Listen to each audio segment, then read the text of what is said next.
shall now meet in the Senate. We pray that you will be pleased to direct and prosper all our councils to the advancement of thy glory and for the benefit of our citizens.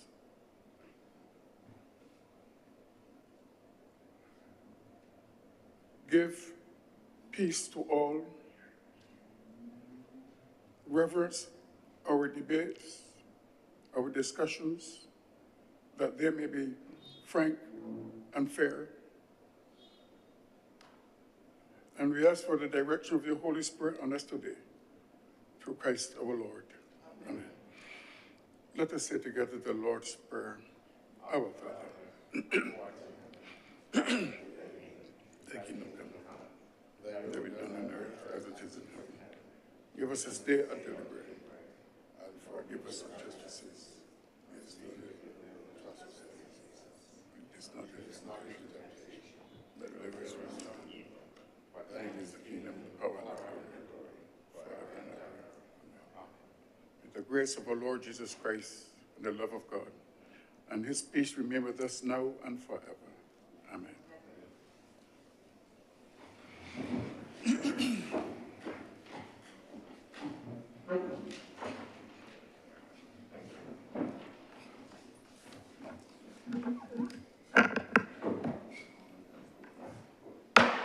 The Senate is in session.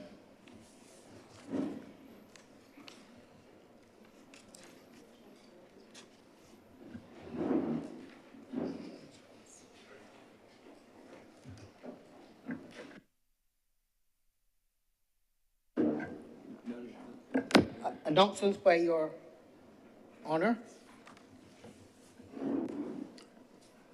Minutes of our meeting held on 15th October 2025 for deferral. Mr. President, I beg to move the deferral of the minutes of our meeting held on Wednesday, the 15th of October, 2025. The question is that the minutes of our meeting held on Wednesday, 15th October 2025 be deferred. Will those honorable senators in favor please say aye? Aye. Those against please say no. Methinks the ayes have it. Those minutes are accordingly deferred. I have an excuse of absence for our chaplain, Reverend Wayne Curtin, who is unable to be with us today, and I want to thank Senator Reverend Charles Morris for leading us in prayer, and an indication of lateness from Senator Trem.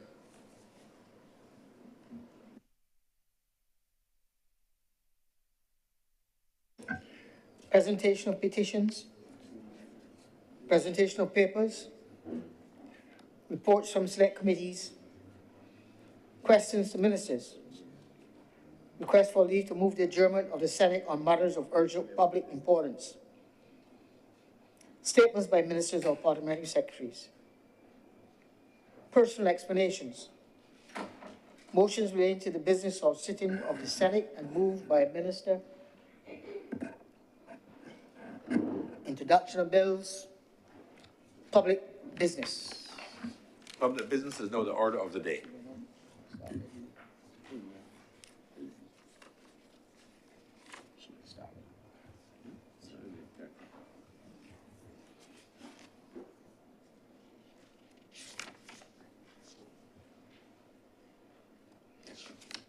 Order number 12, sir. Order number 12, in the name of the Honourable Leader of the Senate, to move the second reading of the Caribbean Community Free Movement of Nations Bill 2025. Senator Cummings. Thank you very much, Mr. President. I rise this morning as a regionalist. I start there, Mr. President. I rise this morning, Mr. President, as the mature embodiment of an 18-year-old student who left Barbados in 1992 to go to the University of the West Indies, one of the institutions of functional cooperation established by the Caribbean community. I stand this morning as a graduate, not once but twice, of that institution of functional cooperation of the Caribbean community. I stand this morning as an older embodiment of that then 18-year-old young woman, not 1992, 1994, as that embodiment of that young woman, 1992 was the BCC, that young woman who lived on a place called Irving Hall. I was an Irvingite. And Irving Hall, we used to call it, and it is still called in some instances, the cultural melting pot of the Caribbean region. At that time, in 1994, Chancellor Hall, typically one of the oldest halls on the Mona campus, all-male hall, typically had predominantly Jamaicans who lived on that hall.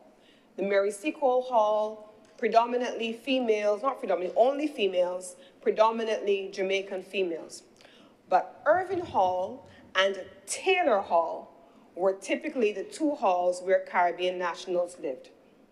Irving Hall was where I lived. I lived among Barbadians like myself.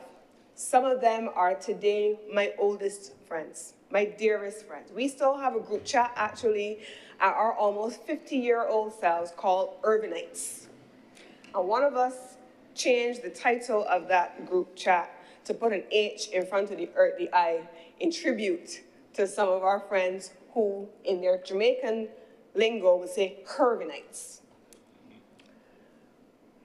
Mr. President, I did not realize until I was that 18-year-old student who left Barbados to live on Irving Hall that I had an accent.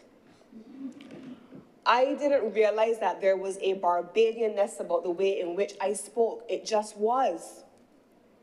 I didn't realize, Mr. President, that Caribbean people from St. Lucia, from Jamaica, from Antigua, all living together had these commonalities. The way we talk, slightly different, but you hear a beat, Mr. President, and the way we move is in unison. And we move in one movement, almost in singular fashion, as part of an identity that was shared, that many of us as 18-year-old students in first year of university never realized. Coming out of that experience, Mr. President, I have permanently been joined at the hip to our regional movement. I have been permanently joined by the heart to our Caribbeanness. I have been permanently joined in my mind and intellectually to the notion of the evolution of Caribbean civilization.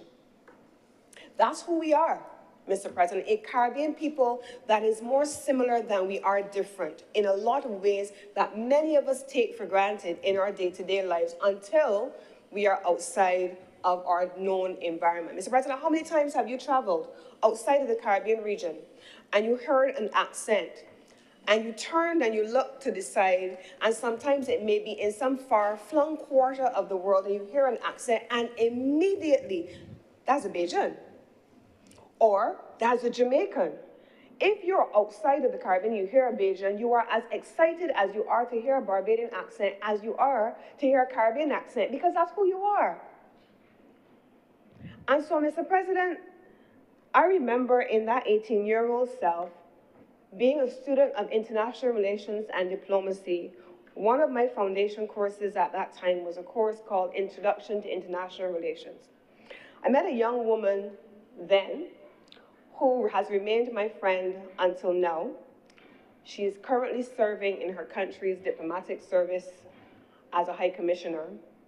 And I remember her words shocking my Barbadian innocent sensitivities at 18 years old. She said, the region must integrate. The region must move forward. And the only way in which we are going to do that is if we put all these old heads that have stood in our way and put them in a barrel and send them to the bottom of the sea. I was clutching my invisible pearls at the time because I said, what is she saying? What is she talking about? She was as fierce then as she is now, but the point stayed with me, that we must never camp out at what historically has been an obstacle to regional integration, but we must always hold on to what was intended for our people and move forward. And so today, Mr. President, I rise as a point of pride to introduce and to speak on a bill to provide for the nationals of the Caribbean community in certain member states to enter Barbados, to stay indefinitely, and to work without a work permit. I rise with a great deal of pride to introduce this bill. And today my presentation is going to cover a few things, having already established that I am a regionalist, having already established that I sit in a government that has been regionalist from the beginning of time. Having also established, Mr. President, that beyond that, I come from a country that has been a champion of regionalism from the beginning of time. And where does that time begin, Mr. President? And that's where I want to begin. Several years ago, at the University of the West Indies, I remember purchasing a copy of a book that I spent some time in over the last couple of days as I prepared for this. A book that captured a seminal West Indian Caribbean report called Time for Action. And I spent some time in that book, Mr. President, in preparation for that debate, because today my theme still remains, and I see it there in one of my colleagues, the time for action still remains now. In 1973, Mr. President, the founding father of this nation, our Barbadian nation, joined with a couple of other Caribbean prime ministers to create and to establish and to sign the Treaty of Chaguaramas in its original form. Errol Barrow, Prime Minister of Barbados, joined with Guyana's Forbes Burnham, Jamaica's Michael Manley, and Trinidad's Eric Williams to sign the original Treaty of Chaguaramas. Mr. President, at the time, these four founding fathers said a couple of things, and a subsequent prime minister described them as this: men of discernment and determination, the courageous pioneers of the future, not craven prisoners of the past. That's what they described them as. As I read that, I remembered my friend in first year university who talked about not being slaves to the past, but always moving forward. Then, Mr. President, in 1967, before we even got to the question of 1973, where the Treaty of Chaguaramas was established, Forbes Burnham said this. He said, either we weld ourselves into a regional grouping serving primarily Caribbean needs, or lacking a common positive policy, have our various territories and nations drawn hither and thither into and by other larger groupings where the peculiar problems of the Caribbean are lost. This, he said, is the naked truth. And there's a book that is titled by the following words, but it went on. I don't think I ever realized that the words went on. It says, either we integrate or perish. I know many of us know the book Integrate or Perish. But the actual quote from him said, this is the naked truth. Either we integrate or perish, unwept, unhonored. Unwept, unhonored. Who will cry for a lost Caribbean civilization if not us? And so then on the occasion of the signing of that original treaty, Eric Williams said this: there can be no new dispensation which does not mean the integration of fragmented economies of the people of the Caribbean, by the people of the Caribbean, and for the people of the Caribbean. Mr. President, this is who we are. This is the stock we are made of. This is where we come from. These are the men and the women in later years on whose shoulders we now stand. So, Mr. President, by the time we found ourselves at 1992, the seminal 1992 West Indians Commission report, Time for Action, there were a number of things that came out of that, including the vision for the Caribbean single market and economy. We now see the Caribbean single market and economy, and as Barbadians, and certainly as Barbadians with the Prime Minister who from Owen Alpha and before have been the people who have been the chair in the CARICOM quasi-cabinet with responsibility for the CSME, we take it almost for granted. The Time for Action set out the market that was to be the single market and economy. And that 1992 report was instrumental in advocating for the creation of the CSME. Coming on to that, Mr. President, we then moved a little further. We had the macro framing, and then we moved into what the minutiae of it would have been. We then went into what hassle-free travel was supposed to look like. We conceptualized the ease of travel and the freedom of movement. And then, Mr. President, something happened in 2013. I'm coming all the way forward to go back. A landmark case wrapped the attention of the Caribbean region. Shanique Myrie, known to all Barbadians, certainly of a certain generation, the Shanique Myrie case of 2013 attracted attention not just for the legal precedent that it generated, but for how spectacularly badly it was handled by Barbados at the time. So, Mr. President, but that notwithstanding, it created a legal precedent that has since then shaped the Caribbean's view of freedom of movement, how we see freedom of movement. So, Mr. President, I'm going to pause there because I want to go back. The case had a couple of implications. It addressed what was meant to be the nature and scope of the right of movement within CARICOM in the first instance. It established the supremacy of community law and the protector and custodian of community law in an institution that evolved since then in the Caribbean Court of Justice, the CCJ. It explored and exploded the dichotomy between freedom of movement and the movement for economic activity. It exploded it. It set a new precedent, and it then led to the attorneys general of the region meeting to qualify what these things actually meant. And in those meetings, and coming out of those meetings, it said that the 2013 decision emphasized that exemptions to the right of entry should be narrowly interpreted. It said that the Secretariat of the CARICOM Secretariat then was instructed to intensify training and sensitization of our immigration officials at the border to make sure that they understood that while that particular case initially exposed Barbados' shortcomings, it ultimately, and it quotes and it says this, ultimately catalyzed regional reform and clarified the legal foundation for free movement.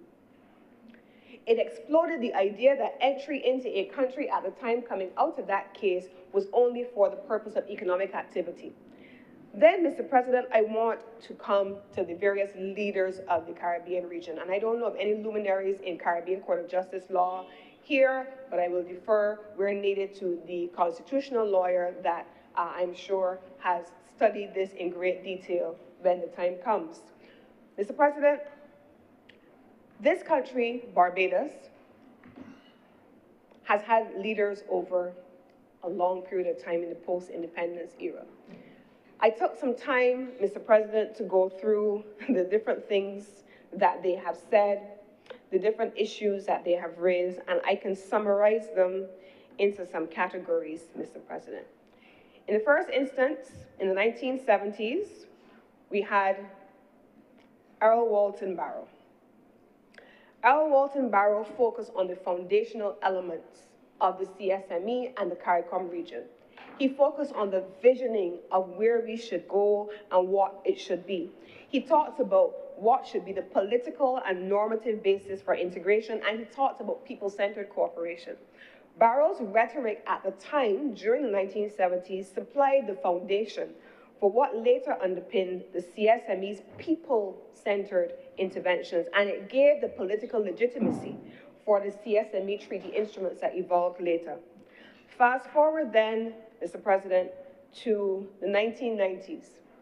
Owen Seymour Arthur, former Prime Minister of Barbados, 3 terms, who became arguably the leading regional voice on Caribbean integration in the 1990s. And to this day, there are still elements of the integration movement, our regional integration project, that were spearheaded by Owen Seymour Arthur. The CSME itself is one of those shining examples. The policy implementation, the policy interventions of the 1990s were arguably led by this former Prime Minister of Barbados, who emphasized at the time the economic benefits of mobility and the importance of sequencing. He specifically in the 1990s designed what he saw as the CSME choices, how we can advocate for sequencing, and then introduce the notion into the Caribbean single market and economy of mutual recognition of qualifications, and I'm going to come to that in a bit. He looked at what would be the operational mechanisms required to institute movement, and then what would be the right of establishment. A right of establishment related in this instance to juridical persons, companies, corporate entities to set up an entity within a country. Whereas on the one hand, you have freedom of movement of persons, freedom of rights of establishment, freedom of movement of capital, and these things then constituted the CSME. Out of that body of work, we then had the revised Treaty of Chaguaramas, establishing in law the CARICOM single market and economy. But this became, Mr. President, in a contemporary sense, an interesting question. There are those who have said over the last few weeks, Mr. President, since this was introduced in Barbados, that there were, and I quote, missteps as to what could or should have been done. But, Mr. President, the original Treaty of Chaguaramas was signed in 2001. The revised Treaty of Chaguaramas was enshrined in the Caribbean Community Act of April 2003, Mr. President. It was proclaimed, Mr. President, in domestic legislation on January 24th, 2005. There is an article in today's newspaper, which I'm sure everybody who has a newspaper or has a newspaper subscription can see easily, but more importantly, Mr. President, if you actually understand the history of our region and in our parliament, you can go back and you can see on the parliament's website when at the time before we were a republic, when the bills were laid, when the administrative arrangements were put in place. You can see when at the time before a republic, when the Governor General at the time, Sir Clifford Husbands, I think it was, who got the royal assent, and then it was proclaimed. All of that is freely available on the Parliament of Barbados' website. And so, Mr. President, the notion that Barbados in some way has done something extraordinary by initiating the free movement regime on the 1st of October and then domesticating it into domestic law after the fact is a misnomer, because it has precedent not just in Barbados, but all across the region. If you look at the way in which the revised Treaty of Chaguaramas since 2001 was domesticated in law in each CARICOM country, in each instance, it took between 2 to 5 years before it was instituted into domestic law across the Caribbean region.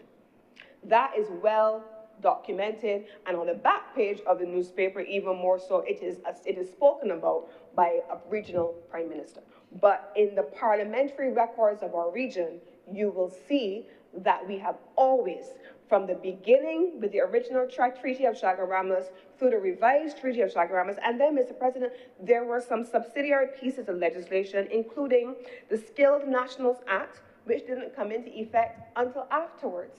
So there is nothing extraordinary, or there's no mischief associated with domesticating into domestic law that which was agreed to by the heads. So I want to just dispel that. But getting back to Owen Arthur and the 1990s, what he saw it as an economic construct. He wanted to make sure that we were able to have some structure around the economic construct that would give transparency and predictability, not just to investors as it related to the rights of establishment and the free movement of capital, but to Caribbean people as it related to the free movement of people. He said at the time that free movement must be built on clear rules, recognized qualifications, and institutions that protect investors and citizens alike. Those were some of the things over 3 terms in office that Owen Arthur led. Coming out of his leadership, we saw a series of technical pilots for recognition, legislative and regulatory alignment, and increased interprofessional engagement. Then we came to the period of 2008 to 2010, when the late David Thompson was Prime Minister. David Thompson then spoke about the need for administrative harmonization. He wanted to make sure, as Prime Minister, that Barbados had the regulatory systems in place required by the CSME to process, and he had a very specific area of emphasis, cross-border service providers and professionals, and his work focused on highlighting the skills certificate and regulator capacity needs. That was where David Thompson would have camped out. Owen Arthur would have had 3 terms in office, and we know that David Thompson, the late David Thompson, was not in office for as long as that, and so the literature covering what he would have focused on during his time is obviously quite limited. But what was important was that between Owen Arthur and David Thompson, the question of mutual recognition of qualifications was an area of attention for Barbados. David Thompson's technical emphasis at the time helped to move the discussion piloted by his predecessors from rhetoric about rights and the administrative and the practical and the economic that he focused on into the social and the technical elements that policymakers needed to fund and implement. He said a couple of things, but this is the one I want to say. He said, we have to focus on our ability to move people's skills and skills with legal clarity as a lawyer and administrative readiness. Fast forward a little bit further, 2010s, Frundell Stewart, former Prime Minister of Barbados. He advocated targeted mobility, but with safeguards, monitoring indicators, and contingency triggers within CSME implementation mechanisms. He was a lot more conservative than all of his predecessors. He didn't go as far as any of his predecessors did, because he tied explicitly at the time the need for safeguards and monitoring CSME rollout with contingent rights, which subsequently we saw contingent rights come into effect, the protocol on contingent rights come into effect in 2019. But there was the emphasis, Mr. President, as a common theme across all of Barbados's leaders since independence and since the start of the CARICOM movement for people to be free to move, except in some instances we saw that happening in one limited context, but philosophically, Barbados has always seen the evolution. The need for contingent rights has always been a conversation. Some have been more expansive than others, and then comes in 2018 onwards, our current Prime Minister, Mia Amour-Motley. If you read the literature, Mr. President, Barbados features prominently in every single incarnation of regional integration. There are 2 leaders outside of our founding father, Errol Walton Barrow, who feature prominently in every single commentary on this regional integration movement. Aside from Errol Walton Barrow, Owen Seymour Arthur, and now Mia Amour-Motley are seen as the most extensively quoted voices on regional integration. They have been credited in every publication I have found in the contemporary context with pushing the envelope for regional integration. In the case of Mia Amour-Motley, her legacy to date has covered a few things. One, further pushing forward with the implementation of the CSME, looking at identifying how that implementation deficit that has plagued the CARICOM region can be addressed by naming agencies, harmonizing coding, making sure that we are publishing and monitoring on the CSME operationalization, insisting that the formalization of the CSME implementation not be hamstrung by unanimity, but to allow for willing states to proceed. And here we are in 2025 with 4 member states being those willing states coming out of the CARICOM Heads of Government meeting in Jamaica, where it was agreed that 4 member states would go forward with this current free movement regime. But that too, Mr. President, is not new. In every incarnation since 1973, there has always been an instance where some move forward and others do not. Some catch up, some add on, and others do not. That is nothing new. I am not, Mr. President, in the business. I have spent too long in international relations to attempt to speak on behalf of other member states. It is not our job as the government of Barbados to speak on behalf of Guyana, to speak on behalf of Jamaica. They have, however, made publicly their position known. And so, Mr. President, that is available for all to see. But in the case of Barbados, on whose behalf we can speak, and we do speak, Barbados has seen itself featuring in every single incarnation where, as a whole or in part, we have moved forward with regional integration. So that brings us to where we are now, Mr. President. We have seen the introduction of the bill before this chamber. I want to collide with the actual bill itself in my presentation, having given the context for why the bill is here, having given the context for our commitment to regional integration, and then how we plan to treat to the legal construct. The bill is arranged in just 11 sections, Mr. President. It starts with a short title, which we can see. It interprets what the terms mean. It defines, Mr. President, in Clause 3, what indefinite stay means. It talks about some special provision specifically for seamen in Clause 4. It speaks about the right to work without a work permit, and I want to pause there again to speak about the differences between the freedom of movement regime, the movement of skilled nationals regime, and the relationship between mutual recognition. Mr. President,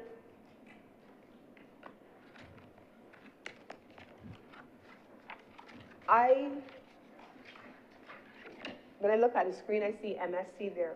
My master's is in international trade and trade law. Under the terms of international trade, Mr. President, there are principles known as mutual recognition and equivalence.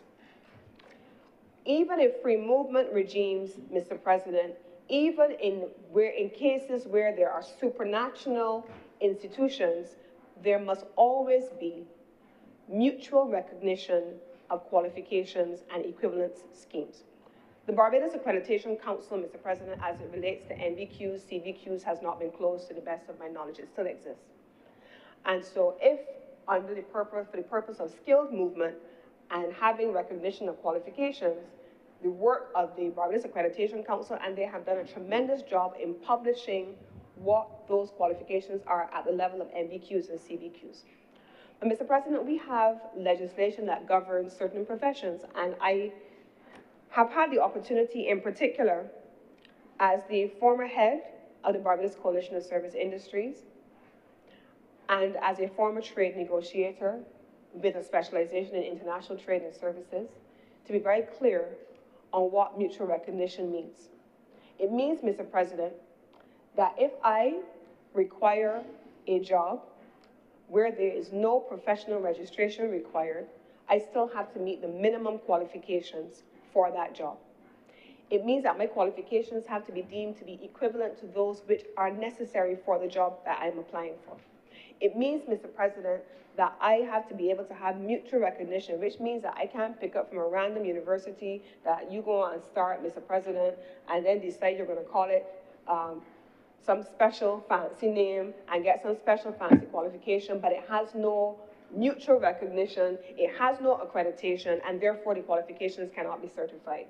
The qualifications from a certifying institution must still be recognized by your employer. But as it relates to certain categories of employees, of professionals, we are the competent agency, ministry, with regard to the movement of professionals, and so I had the opportunity to engage with the agency that I once led, the Barbados Coalition of Service Industries, Mr. President, to discuss the question that has been mooted in the media, and I want to attempt once more from the government side to qualify that. The movement of persons relates to the right to live and work. It does not remove the right or the responsibility of your professionals to meet the qualification requirements of a given job. That does not take it away, Mr. President. If you are a doctor, the Barbados Association of Medical Professionals is your body, but you have the Barbados Medical Council that has the responsibility for admitting you to practice. You can admit to practice as a general practitioner or as a specialist, but that is the sole remit to license you as a doctor on an annual basis, inclusive of your continuous professional development requirements as a doctor. This regime does not remove that. If you are an accountant and you are subject to the requirements of ICAP, this freedom of movement regime does not remove the ability of ICAP to function as the oversight body in law, Mr. President. ICAP is incorporated as a body corporate in the Institute of Chartered Accountants Barbados Incorporation Act of 1974, Cap 369A. It remains there, and it is a competent authority, Mr. President, for accounting professionals. If you are an attorney at law, the Bar Association remains the same. If you are a nurse and you have to be registered, the Nursing Association and the Nursing Council remains the same. If you are a pharmacist, the requirements remain the same. The freedom of movement regime does not remove those requirements. And I say that, Mr. President, with every confidence because I remember the context of negotiating the Economic Partnership Agreement where we had to be able to look at where the equivalence was in qualifications, in particular for these same sectors. In the Economic Partnership Agreement at the time, we knew that architects, engineers, and accountants and management consultants were the 4 areas that we identified for mutual recognition and equivalence negotiations. That still remains for professionals. It has not been removed. Now, I know that there has been some conversation since some time now on a single registration of CARICOM professionals process. That is not what this is, and it is not to be conflated with the free movement regime. They're 2 separate things. One has not yet been implemented. It is at the discussion phase, and it is still being articulated, but it is not what is before us. And I want to make sure that we are not conflating separate things into one, and in so doing, creating angst among our sectors and our people. The rules governing freedom of movement will not in any way compromise the need for us to have certain professions regulated as exist still in law. I want to make that clear, Mr. President. So as I come to the legislation, again, Mr. President, I should say come back to the legislation, having attempted to qualify what Clause 5 is not about, I want to move on then to Clause 6, the use of a domestic driving permit. I remember over many, many years, CARICOM had been having a discussion about moving from one jurisdiction to the other and driving your car and being able to get onto a ferry and take that ferry and land in another jurisdiction and then get off and use your driver's license. We're not there yet, but the driving license is still something that is covered in this legislation. How the schedule is to be amended, which is by order, which is also not abnormal. Regulations needing to be developed, not abnormal, and then the consequential amendments that are covered at Clause 9 and Clause 10 with the amendment of Cap 12 and the Act of 2021-2023, which was the original revised Treaty of Chaguaramas legislation, Mr. President. Where we are now is an interesting moment of time, and it is the reason why I say the Time for Action report has never lost its currency. We've spent a lot of time since the Time for Action report, Mr. President, looking at what the architecture needs to be. I've always called it the institutional scaffolding. Each one build one.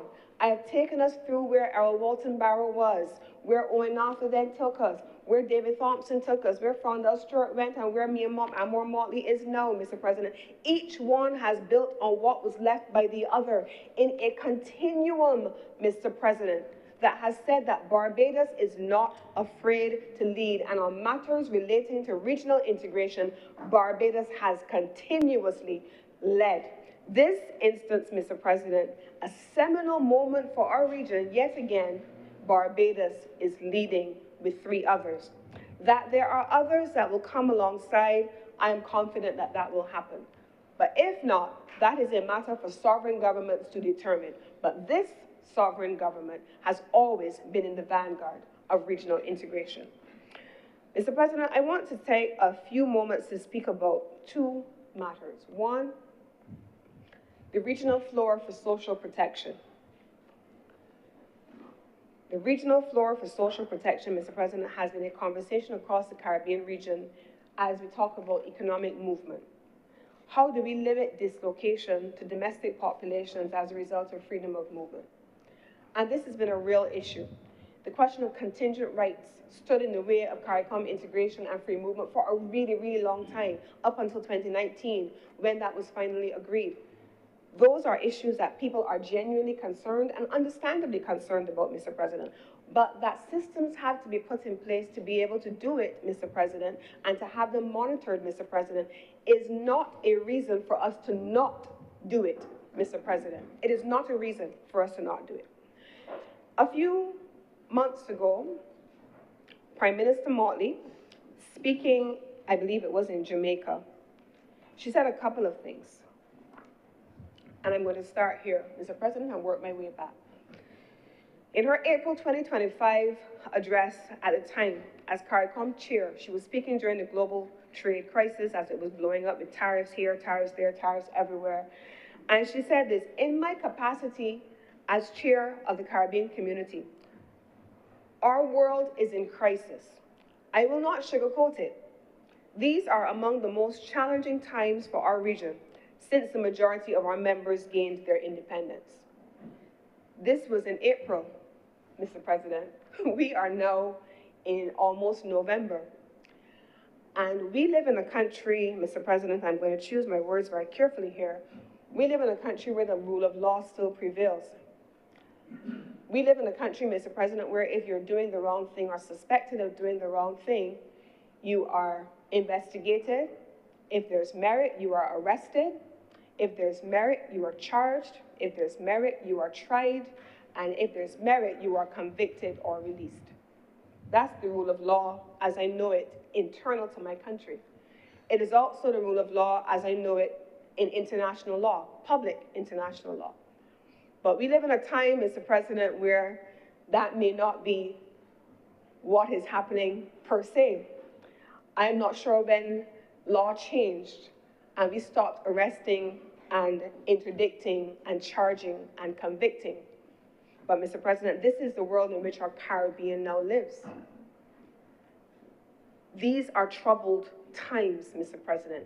And if not now, to define a Caribbean civilization and a regional integration movement designed by us for us, when will we do that, Mr. President? When will be the time, if not now? Prime Minister Motley also said to those who were not here, because she was using an example of those who have had similar regional experiences and what happened there. She says, those who wish to opt out or to cherry pick only which aspects of the regional architecture work best for them might well heed the lessons of Brexit and the $100 billion divorce bill Britain is now confronting because of the prospective loss of all the other benefits of functional cooperation that were seamlessly tied to its membership of the Union and taken for granted. If not now, then when? The time for action report is as urgent now as it was then. The institutional scaffolding that has been built by each successive leader of this country requires courage and boldness, and as was spoken about the original founding fathers of the Treaty of Chaguaramas, it requires us to be pioneers of our future and not holding on to a time that has passed. If ever there was a time, Mr. President, for regional solidarity, regional identity, regional unity, it is absolutely now, Mr. President. And so this bill before us, this bill talks about the movement of our people, the ability of people to come into Barbados and to live and to work. It sets up the administrative arrangements. When people land, Mr. President, they are given an indefinite stay. If they want to go back if they come in on vacation, as opposed to the 6 months, they're given an indefinite stay. If they want to live and they want to work, there are parameters set out in the administrative arrangements associated with this bill that tell them what to do under the Immigration Act. They are required to go to the Ministry of Labor, and in the Ministry of Labor, they register there. They sign up, they put the information there, and they get the following things: a registration number for their taxes, a national insurance number, and a national ID. It means that they are contributing members of our society, earning and paying their way so that they have the benefit then of the social services that are available to all of us, because they are financing it by way of their taxes. You pay to play, Mr. President. That's what's inbuilt into the process.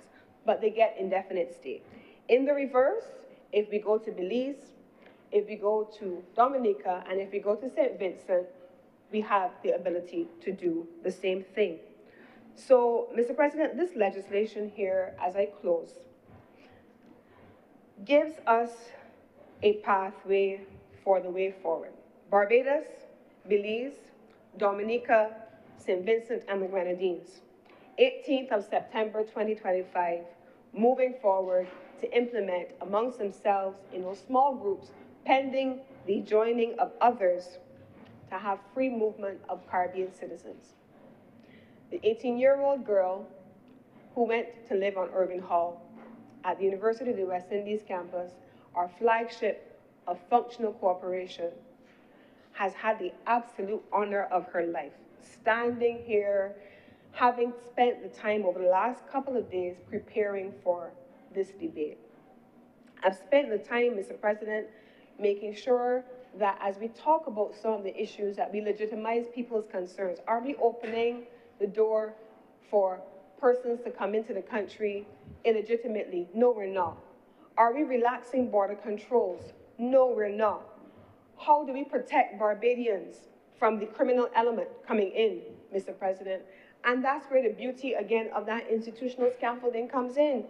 The Prime Minister of Barbados, in a previous life, as Attorney General of Barbados, would have been instrumental in setting up an institution called Caribbean Impacts, so that when we think we're filling out forms, and we are filling out these forms when we are traveling, and we're like, what do you want all this information for? Little do we know that by the time we fill out that information, it is scrubbed through a system that says, are you this? Are you that? Are you on anybody's watch list? From Interpol to the US system, from across the Caribbean systems, your information is scrubbed to ensure that the borders of this country are safe. And that is what is expected to continue happening under the free movement of persons across the region. So border security is not satisfied, is not sacrificed. Impacts is still there. The JRCC is still there. The Interpol databases, they're still there. The Caribbean region, we're still sharing information. The US, still sharing information. And collaboratively, we have been able to keep our borders safe. US Homeland Security in particular. And so, Mr. President, I commend this bill to this honorable chamber. I commend this bill to this honorable chamber filled with Caribbean nationals, filled with Caribbean faces, Caribbean voices, Caribbean movements, Mr. President, filled with the identity of who we are as a people, Mr. President. This is a chamber of Barbadians, but Barbadians of Caribbean descent. All of us in our homes, in our families, have family members who live overseas. I, as that 18-year-old student, Mr. President, not only did I not know that I had an accent until I heard it through the voice of somebody else. And everybody in this room knows that they love one particular word to pronounce it all the time. They all want to pronounce one particular word, which I can't use in this forum. But they get very excited when they hear a Barbadian accent pronouncing it. Black Rock. I know. Something like that. But Barbadian accents. We talk about how the other person talks. But what I also did not know, which is not so positive, Mr. President, was how other Caribbean countries viewed how we viewed them. I never knew that until I left home. I never knew, Mr. President, when I lived here, that people were so resentful of Barbadians calling them low islanders that come out here on a banana boat, who they're foreigners. I never realized how offensive it was to our Caribbean neighbors until I lived on the outside. I never realized, Mr. President, until I lived on the outside of us, how they viewed what they saw as an insulting Barbadian vernacular as it relates to our Caribbean neighbors. They didn't like it. And we dismissed it for many, many years as them just jealous, Sui. Them just jealous because we got this, and them just jealous because we got. We justified, in some instances, the way in which we spoke to, treated with, and saw our neighbors who looked like ourselves. The same people, Mr. President, now when we are on a train in a far-flung capital of the world, we turn when we hear the sound of their voices and the lilt of their accents, Mr. President, those same people. And so I don't want us, in a modern incarnation, to use legislation or occasions like this to perpetuate that which has caused our neighbors so much angst. What has been perpetuated on them by so many generations before us. And each time I've seen it and I've heard it, I was confused, Mr. President, because I remember as a young girl leaving Barbados and traveling to the United States on occasion, on summers, to visit with my family, and being very offended when people ask me if we have houses down there, if we live in huts down there. I remember, Mr. President, leaving Barbados and moving to Africa and living in an African country and being very offended by people saying, well, how is managed out there with all them poor people? Who knew, Madam Deputy President, that in some instances you live far better? The level of insularity, Mr. President, that sometimes governs our conversations is oftentimes driven by the fact that we've always looked at ourselves from on the inside, never from on the outside, and how we see others and how it offends others, Mr. President. Our Barbadian people are Caribbean people. Our Caribbean people are our own. We are Caribbean civilization, and in the just concluded CariFesta celebrations, the big conversation on which, on that stage in Golden Square, right across the way, the Prime Ministers of Barbados and St. Vincent and the Grenadines, the Chancellor, the Vice Chancellor of the University of the West Indies, the Secretary General of CARICOM, and the Ambassador Sommer of Belize, who all spoke about who we are as a Caribbean civilization, Mr. President. We are still those people.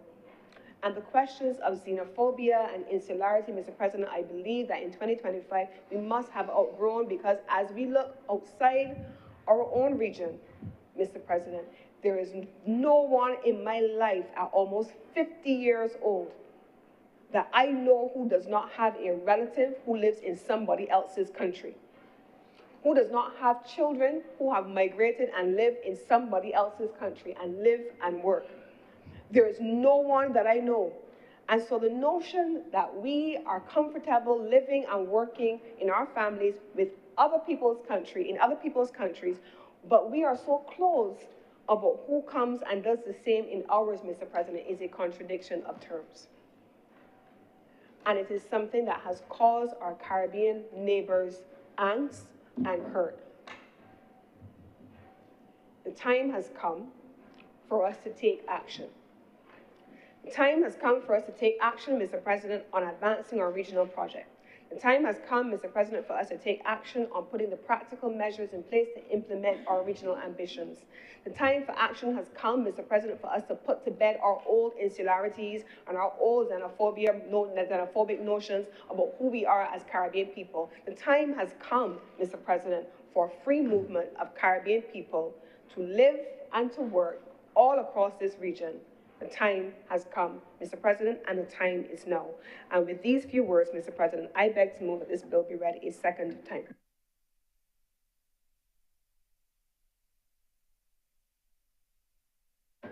Thank you, Senator Cummins. Senator Warren. Thank you, Mr. President. Mr. President, I rise to make a contribution to this bill regarding the free movement of persons from certain Caribbean countries in Barbados. And, Mr. President, as most persons within my generation, we grew up on a diet of CSME.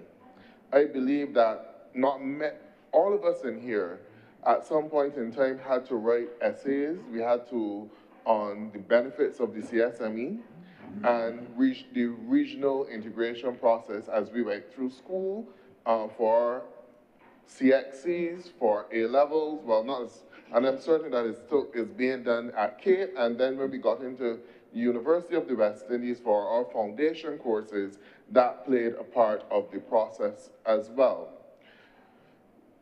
This country has a reputation of always being one of the forerunners in terms of regional integration.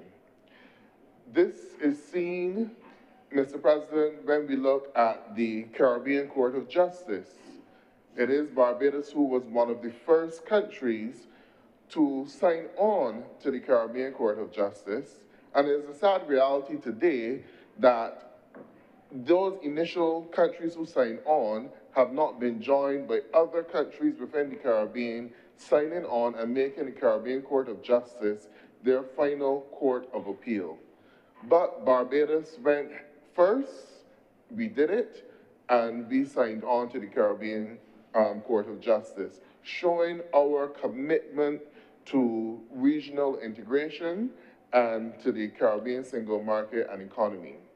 I believe that before Prime Minister Arthur, Prime Minister Sandiford held the responsibility for the Caribbean single market and economy, and that tradition has always passed on to all of the subsequent Prime Ministers of Barbados to get that single economy working and together.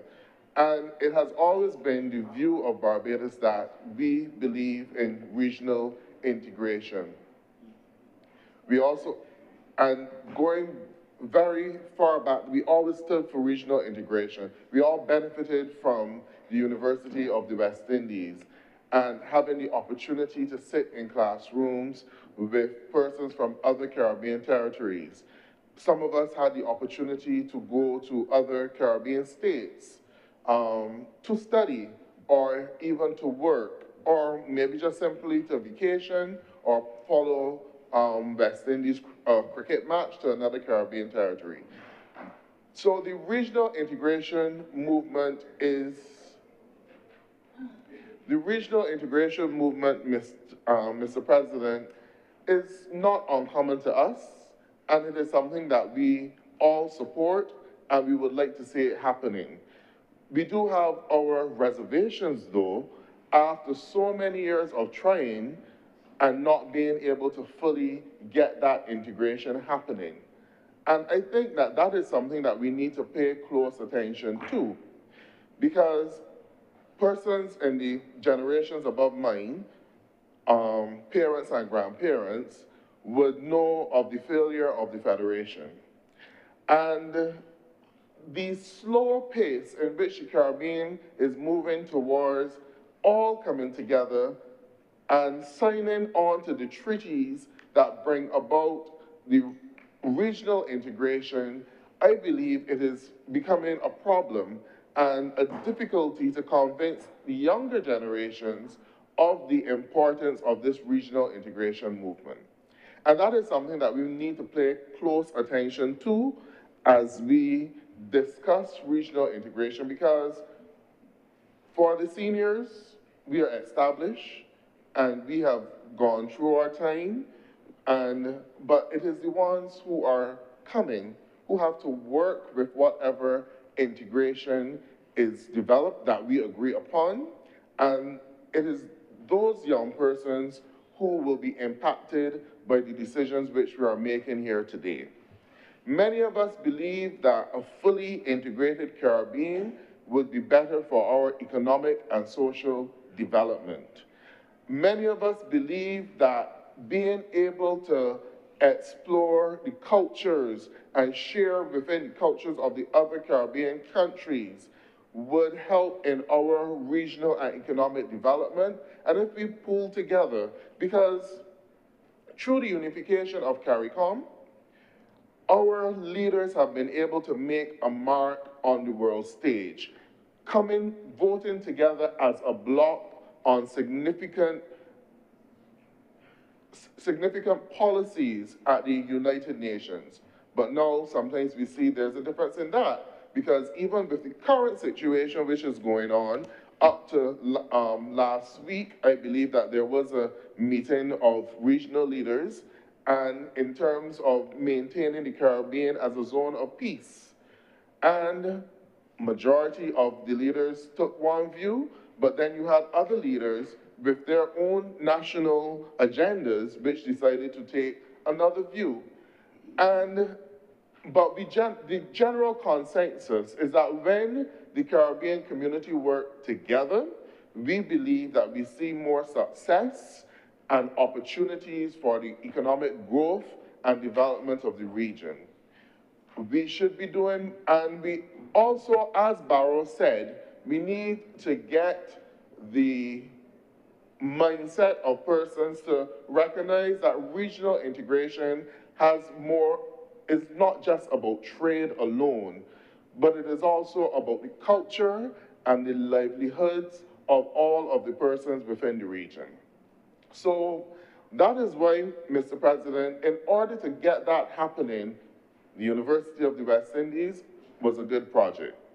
The Caribbean Examination Council, also another significant project, even though to this day it is going through its turmoil, with some jurisdictions not necessarily satisfied with the way in which it is being administered. But it is something which we need to work on and which we need to maintain and hope that it does not die but continues to make a contribution towards the education of our people and to provide a syllabus,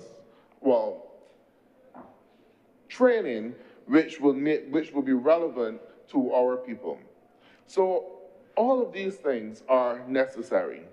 But we cannot just have it. And before going on to that, Mr. President, I would also add that the regional integration and the movement of labor didn't just happen, because we are accustomed to, in Barbados, where you had persons coming from St. Lucia and St. Vincent, especially on the boats. When you had the boats coming into the island, they will bring their produce, they will set up in the markets in town, they will sell their produce, they will interact with Barbadians. Some of them stayed in Barbados, and to this day, many of them are still residing here in Barbados. And up to a few years ago, the issue was in terms of getting citizenship for some of those persons who have been in Barbados for a number of years, but because of the process of going through citizenship in Barbados, the immigration process had not yet received the documentation as actual citizens of Barbados for the long period of time in which they were here. And I believe that that process was started under the Democratic Labour Party, where we had a number of citizenship induction ceremonies at the Lloyd Erskine Sandifer Center, where we regularized the status of those persons who had been living and contributing to Barbados for a number of years. Many of them came here as vendors and eventually enshrined themselves into the Barbadian society to the extent that their descendants, you will not necessarily know that their parents are not necessarily born Barbadians, but their descendants now are more Barbadian than any other person. And they still maintain that connection with their families in places such as St. Vincent, St. Lucia, Grenada, Dominica, Guyana, wherever they came from. And for us Barbadians as well, there was a time in the 60s, where many Barbadians left these shores and went to places such as Guyana and other Caribbean territories as well, and worked within the civil service and established families in those areas. Those are some of the things which help to maintain and start the regional integration movement. And as a result of that, many of us can possibly look into our family tree and point to relatives who are probably living in Guyana, St. Vincent, may have all over the Caribbean. Those are the things that started our regional integration movement. But how serious are we as a country and as a government in terms of continuing and making sure that that regional integration movement is solidified and becomes something not just that we talk about, but something that we actually live and that we actually maintain? And Mr. President, we can't just simply talk about it, because it is a process and there are certain steps that must be adhered to in order for that process to work. And as I hinted to before, with the failure of the Federation and the long journey in which we have taken to bring the Caribbean single market and economy into full being, we have to be very careful that we are not sowing seeds of doubt and failure into the minds of upcoming generation, because as they will say, and these younger generation are people of action, you're just hearing a lot of talk, but you're not necessarily seeing the commitment and the effort being put in to making it a reality. And there are certain things, Mr. President, which must be done in order to make it a reality.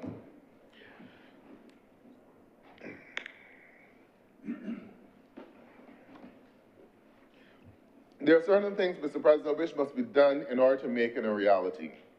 We're talking about regional integration. If we want to be integrated regionally, I believe that we need to be able to get across the Caribbean easily and at a cheaper rate at which we are doing it today. And Mr. President, in order for that to happen, you must have the modes of transportation necessary.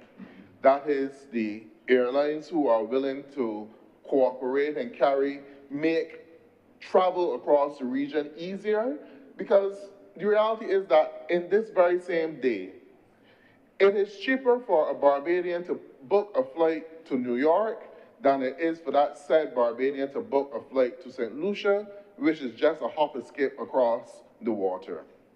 These are things that we really need to look at with a level of urgency if we are really committed and sincere about this regional integration movement. We talk, and this is getting to St. Lucia. I would not even bother to the headaches that you will encounter if you try to get from Barbados to Jamaica or the Bahamas. So these are things that we definitely need to work on as a region if we expect the regional integration process to work. Because if it is that Barbadians are able to pick up and say, spend a weekend, as you used to at one point in time, at a very low rate in St. Lucia, in Dominica, we will get to learn more about the people there, develop relationships, and develop the culture. But it was disappointing, Mr. President, that in 2018, when this government came into office, one of the first things they abandoned, which to many Barbadians was pinnacle to that regional integration movement, was to abandon their majority shareholdership in LIAT, which we know helped in that regional integration process. It may not have made a profit in many cases, but it definitely was a start in helping Caribbean people to be able to move easily across the region and to help in that regional integration process. Not everything with regard to regional integration will be profitable for the governments. But you have to recognize that the same way that we recognize that Transport Board is an essential service to get persons around Barbados, we have to recognize that regional integration in terms of flights is important in terms of helping persons to get around the region. So we cannot just talk the talk, but we also have to walk it as well. We also have to practice it as well. We also have to show true commitment and not just jump on the bandwagon when it seems to be suitable for you at the time. So if it is that we are serious about regional integration, a lot of the pillars need to be there to support it. And you cannot just abandon them at a time when it is not convenient for you, as we did with Liat, and even up to this day, regional travel has not returned to the level which it was at with Liat, and that contributes to the way how you can get your cricket teams around the Caribbean.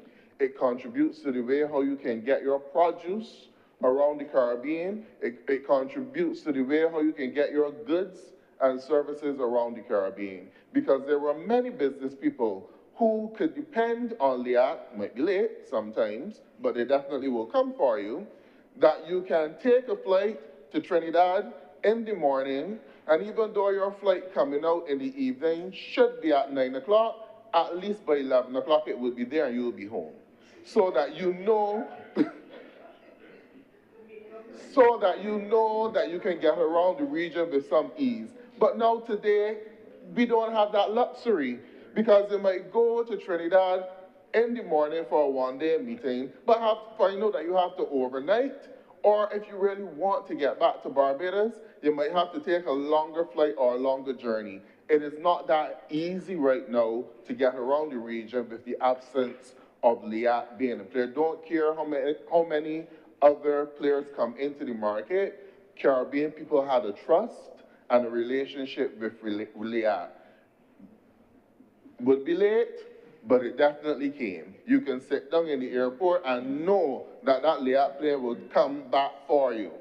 It will not abandon you. But you cannot be sure with some other carriers that have come along and tried to replace what Liat was doing. So if you are serious about regional integration, the first step that you must make, it must be cheaper for CARICOM citizens to travel around the region. And it should not be, we should not be looking at airline costs of over $100 US just to get from Barbados to St. Vincent or Barbados to St. Lucia. If it was more affordable, you would have more persons traveling throughout the region, you will have more trade throughout the region, and all of the barriers to integration, you will quickly see how easily they will melt away. So I think that we did a disservice to the regional integration movement when we abandoned and gave up our shares in Liat. If you're really serious about regional integration, you cannot just make it a convenience. You cannot just do it when it is convenient for you, Mr. President. Next item, Mr. President.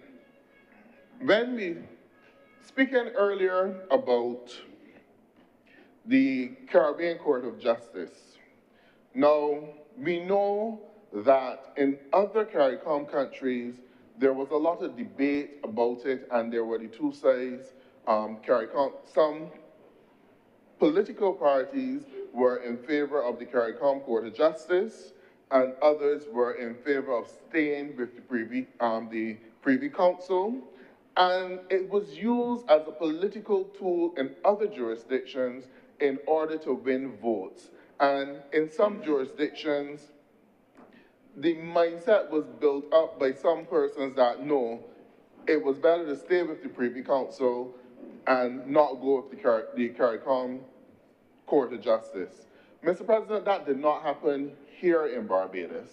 And I believe that we had a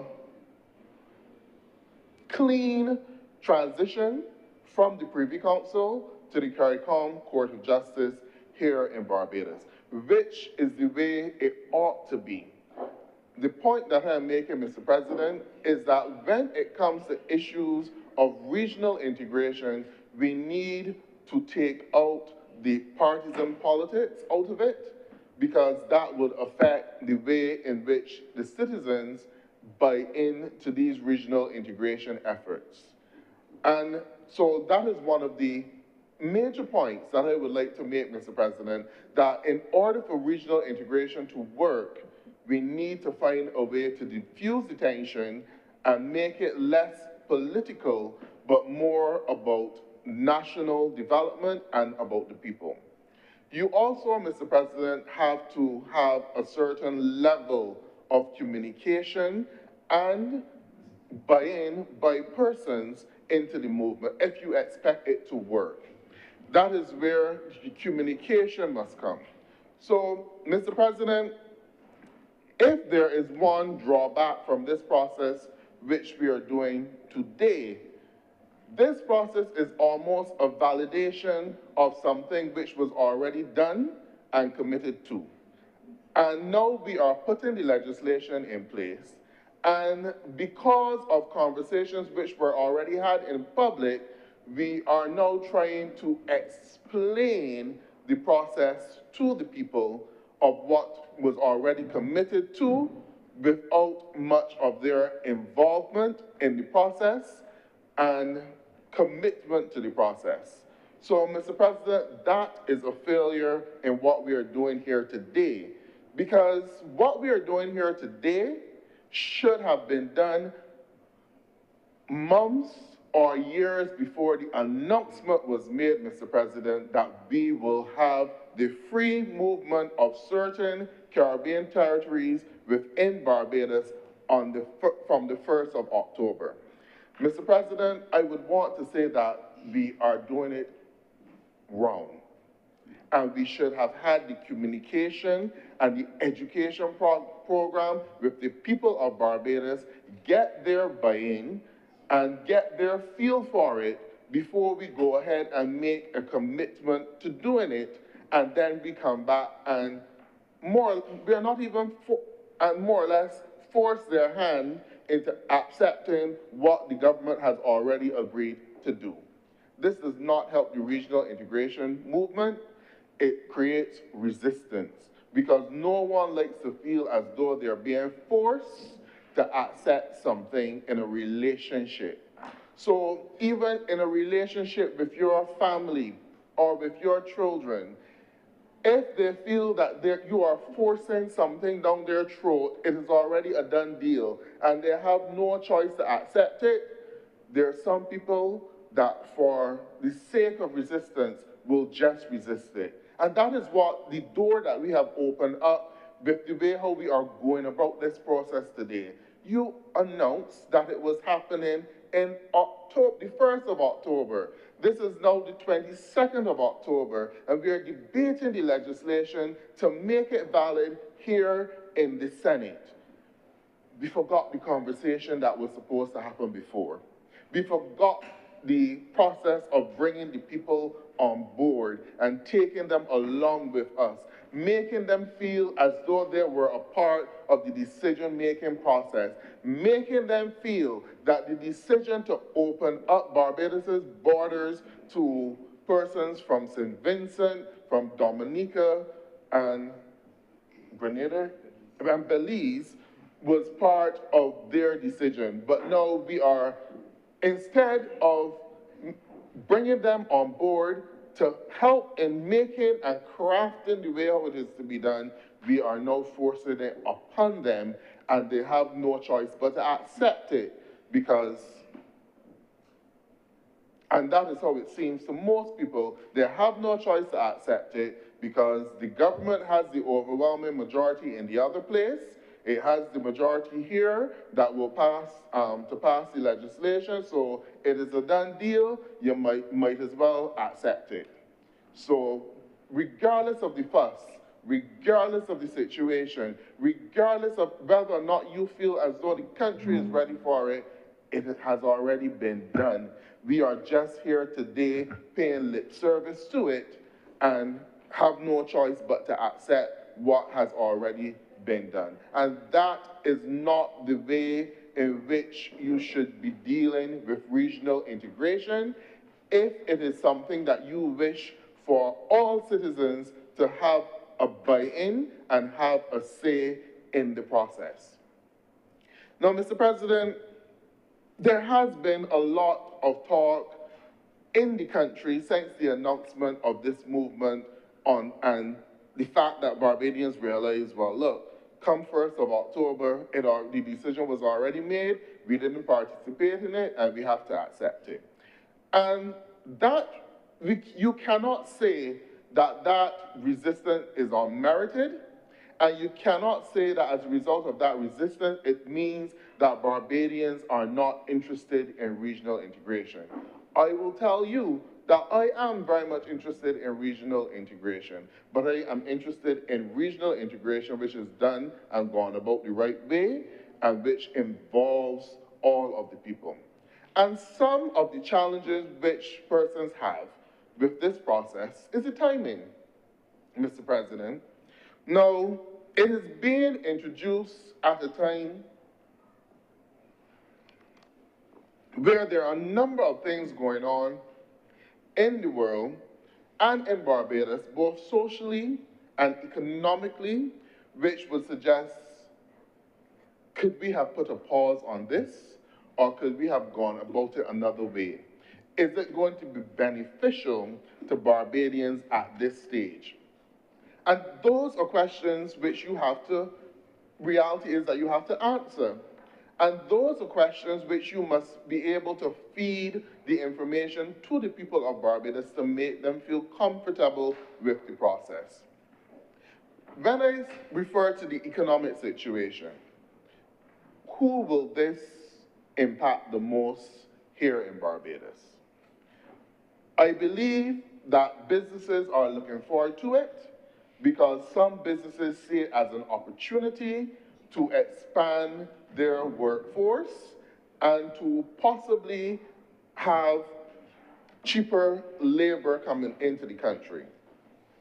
So you see that it will benefit business because we would obviously want to reduce our overheads, and if there's a possibility that it expands your pool of which you can seek labor, but unfortunately, people are more geared by profit than they are of social responsibility, and if they also see a responsibility to lower their costs, and some say by as much as 40% or 60%, they will employ persons at a lower rate than what they currently employ persons at now. So who will this impact? The business will benefit, but will the young persons who are now seeking employment, will it benefit them, or would it be disadvantageous to them? And that is the situation that you face in Barbados currently. As you go around the constituency in places such as Parks Road, Bank Hall, all of those areas, and you speak to the residents in those areas, a number of the young people are disappointed with the lack of employment opportunities available to them. Even though this government is given the impression that there is a building boom in Barbados and there's a need for skills, when you visit many of those construction sites, the persons who you see being employed on those construction sites, they're not Barbadians.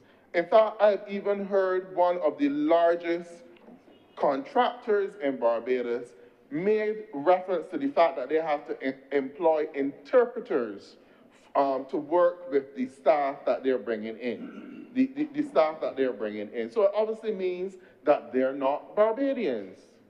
And that is a disservice to the young people of Barbados who feel as though they're living in a Barbados where they no longer have any opportunities, that you have persons coming in from overseas who are taking up their work. You can even go to the hospital, Mr. President.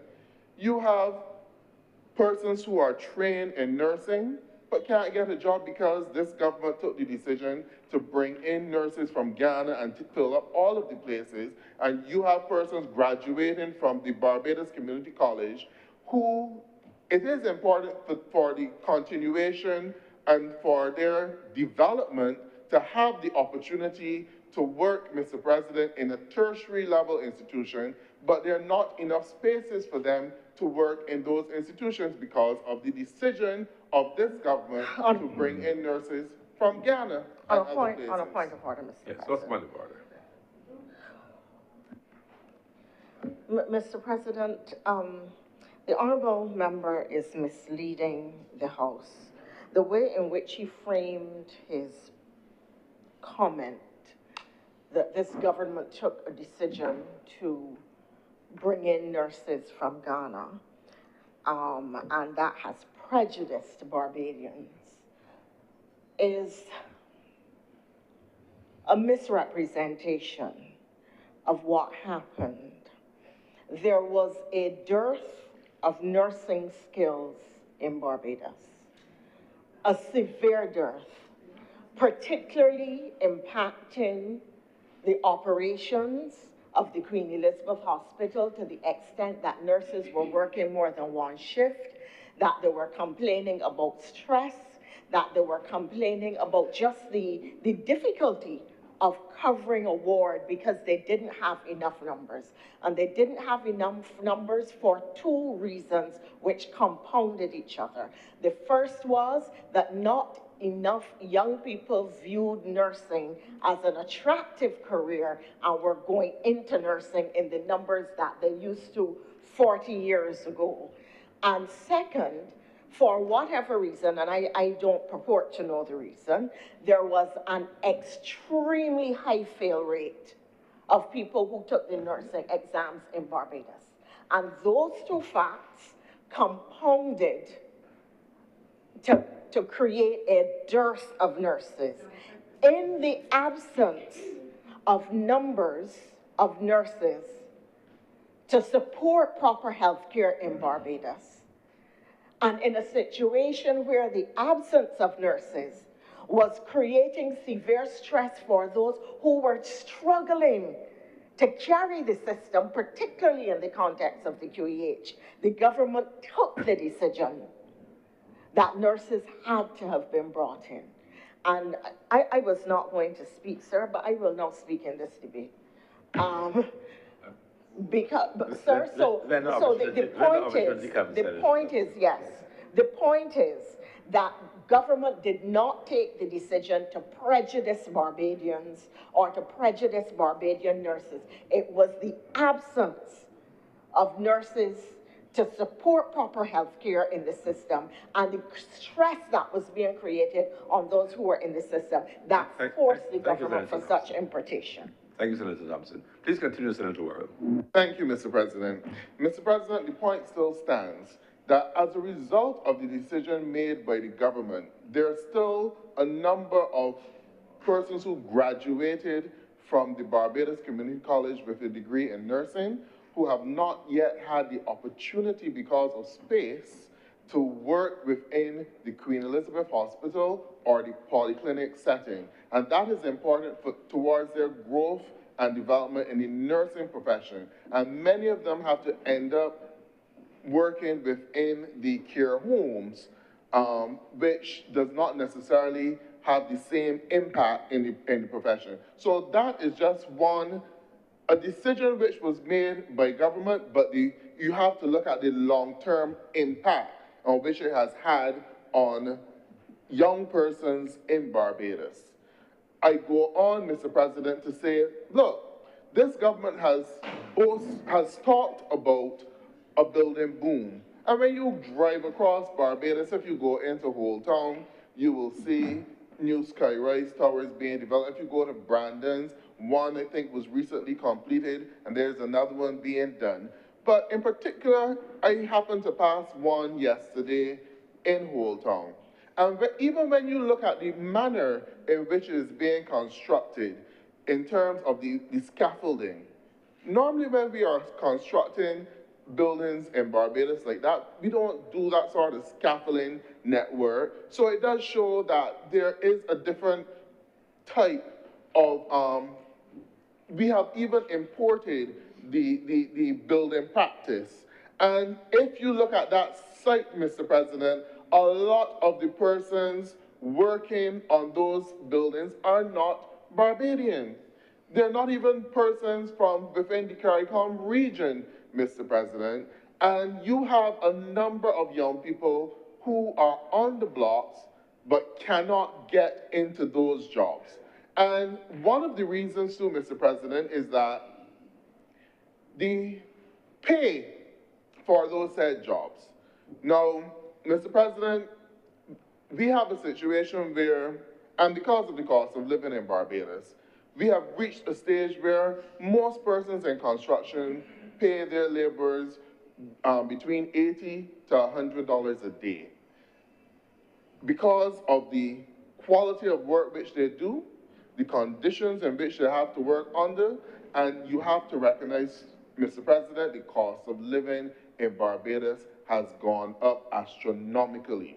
But you have some of those sites, Mr. President, those work sites, Mr. President, where laborers are being paid less than that $80 to $100 a day, sometimes as low as $60 a day, even though it is understood that they may have entered a quotation for more to pay the laborers, but actually end up paying persons less. Now, then, on the other hand, there are some people that will say, the young people in Barbados don't want work because they turn up to these same job sites and then are told that they have to work for that below standard wage. That, Mr. President, I believe is unfair, not only to the Barbadians, but it's also unfair to the labor which you have imported in. And I think that if we want this regional integration process to work, one standard which we must set is that if we have a standard of pay across a sector, that standard of pay must be maintained and the conditions of service must be maintained regardless of the nationality of the persons doing the job, so that you will not have those situations where persons are able to hire cheaper imported labor because Barbadians expect to be working at a particular salary, and when they turn up to the job and realize that the salary is much less than what was expected or what they're accustomed to, well, rightfully so, they refuse the job. Because the reality is this: persons who come into a country to work, to earn money to send back out, in most situations, they pool together their resources. And you will have a situation where it may be great for them to work for $60 a day because together they can pool together their resources and cut their expenses. But a Barbadian who lives in the country cannot afford to live on that $60 a day, especially when the pay normally would guarantee $80 to $100 a day, because the cost of living in Barbados is high. You have to, if you're in a situation where you have to pay rent, you have to pay utility bills, you have to pay for transportation, you also have to child care and all of those services, it is unquestionable to force persons to actually take a cut in their salaries. Mr. President, I rise on a point of order, reluctantly. What's the point of order? The honourable member is continuing to mislead the House. I was hoping that at some point it would have gotten better, but regrettably I have to rise. Mr. President, the Ministry of Labour, I believe last year, would have introduced a particular measure as it related to the construction sector. There was one company in particular that the Ministry of Labour had been investigating, and the unions had been participating in that process. They intervened, and they had a very specific set of parameters ensuring that there was a minimum wage for persons working in the construction sector.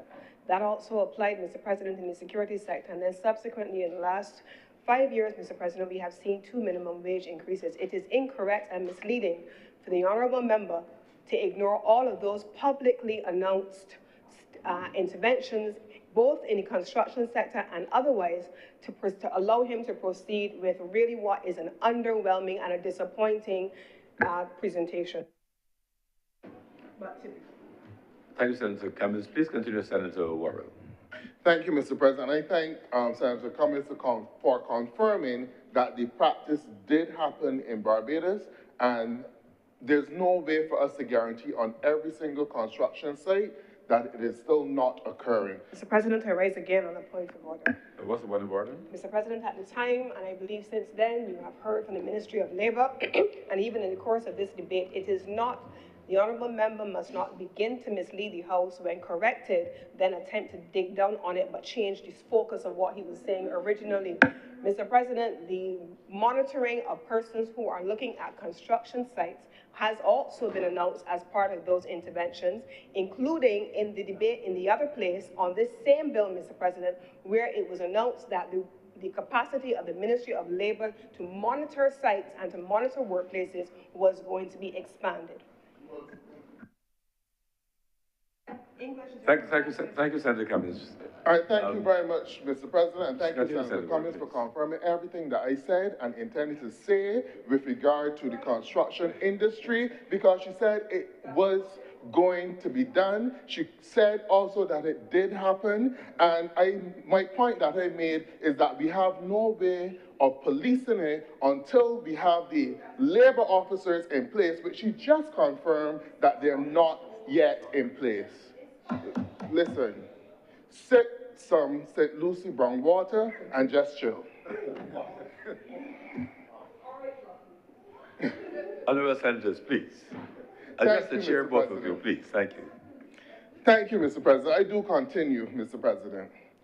The point that was well made by Senator Cummings is that we have a practice in this country where persons have been known to employ foreign workers and pay them at a lower rate than what you would traditionally pay Barbadian workers. If we want the regional integration process to work, Mr. President, the point that I was making is that we have to set standards where the same employment rate, the same salary and conditions of service are guaranteed for all workers, regardless of if they are local, or if they're from CARICOM, or if they're from the Commonwealth, or if they're from any other places outside of the region. That is necessary for this process to work, so that if Barbadians want to have a particular job in a sector, that they do not feel that they need to refuse the job because the conditions of service and the quality of pay, Mr. President, are not up to the standard to which they are accustomed. And that is something which many young Barbadians are facing because they recognize the job opportunities in Barbados are very limited. And for those, not every Barbadian has a university degree or qualifications as a lawyer that may be able to do as the Minister of Home Affairs suggested, that if you can't get a job in Barbados, that you leave the country and go someplace else and look for work. Not every single Barbadian will be in that position. You have some Barbadians who have low skills and skills that may not put them in a position to qualify for a job outside of Barbados. And you cannot be in a situation where you are taking those jobs away from them and you are not giving them the necessary opportunity for growth and development. So that is one area in which this falls down at this time, and where you had persons feeling some level of resentment to the decision of the government to open up the Barbadian economy so quickly. Another area which you must look at, Mr. President, is the availability of resources. Now, we are in a situation, Mr. President, where, an unfortunate situation, where there is this culture of renting rooms in Barbados, where persons rent a room within a house and they share the bathrooms and the kitchen with other persons. So if it's a 3-bedroom house, you can have as much as 3 different persons renting each of those rooms, and sometimes 2 or 3 persons renting a single room, and all of them living together in the same house, sharing the same kitchen, the same bathroom, putting food in the same fridge, using the same stove, and all of those things. Now, this is something that has gone on in Barbados for a number of years, and it has gotten worse. The reason why it has gotten worse, because of the cost of living in Barbados, those rental rooms at one point in time were probably rent for like $100 a week. So that for a month, an individual would probably pay $400. Now you have some persons renting those same rooms for as much as $300 a week. So this is happening, Mr. President, obviously, because the housing stock in Barbados is not sufficient enough that every person who would like to have their own piece of the rock can have it. And here you have a government who brought nothing more than a whole catastrophe of failure, with $60 million gone down the drain, and cannot point to a housing solution in Barbados to benefit that $60 million. So you are adding to the problem because of the failures of the government. A whole project where the only thing that has come out of it is the firing of a minister and not the building of any houses to house Barbadians and to take the pressure off of the housing stock in this country. So you will now have persons coming into Barbados competing with Barbadians who want an apartment to rent or who would now wish a house. So you're now taking it further and further out of the price point or the reach of the average Barbadian. And you're also creating problems for those said persons who will be coming in.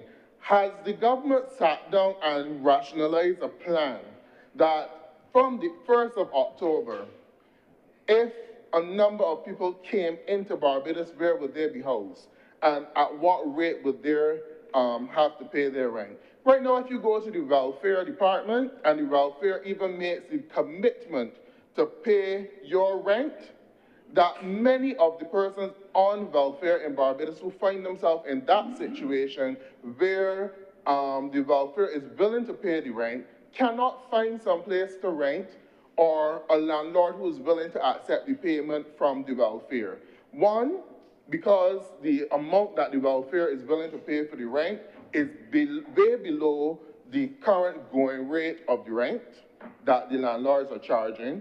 And 2, not many people are willing to enter into that relationship. So the question is, and these are questions which must be asked, what solutions did this government put in place to make sure that persons who come into this country in these projects would have adequate housing accommodation, and you will not be creating slums and ghettos across Barbados because persons are living in less than adequate housing accommodation. This is a reality of what is happening in this country, Mr. President. And this government, going ahead with this policy, did not make any provision for the back end and for the reality that many of these persons will face and for the pressure which it would put on a point of order. We already have. On a point of order. What's the point of order, Senator? What's the point of order, Senator Thompson?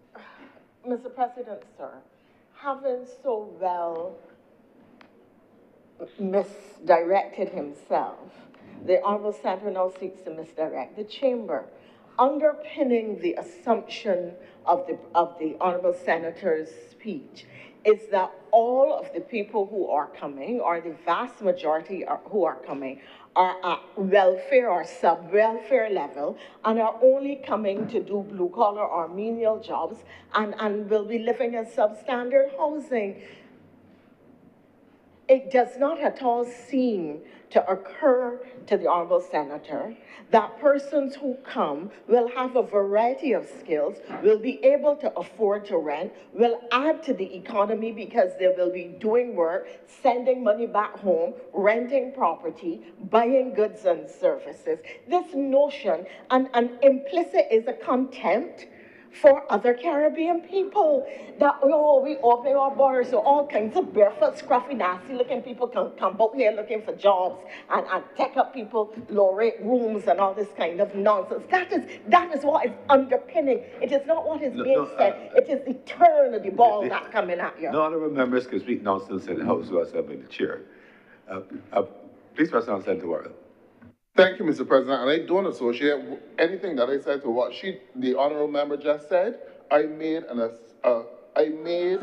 use one scenario as an example, but persons will also be competing for the 3-bedroom bungalows to get on their own. The point is, Mr. President, the competition in the housing market will cause the prices of the houses to go up, the sale price to go up. The competition in the market will cause the rental prices to go up, and this government has not done anything, Mr. President, to help construct any houses in Barbados that will take away all they have done, Mr. President. She should have risen on a point of order with regard to the honorable member.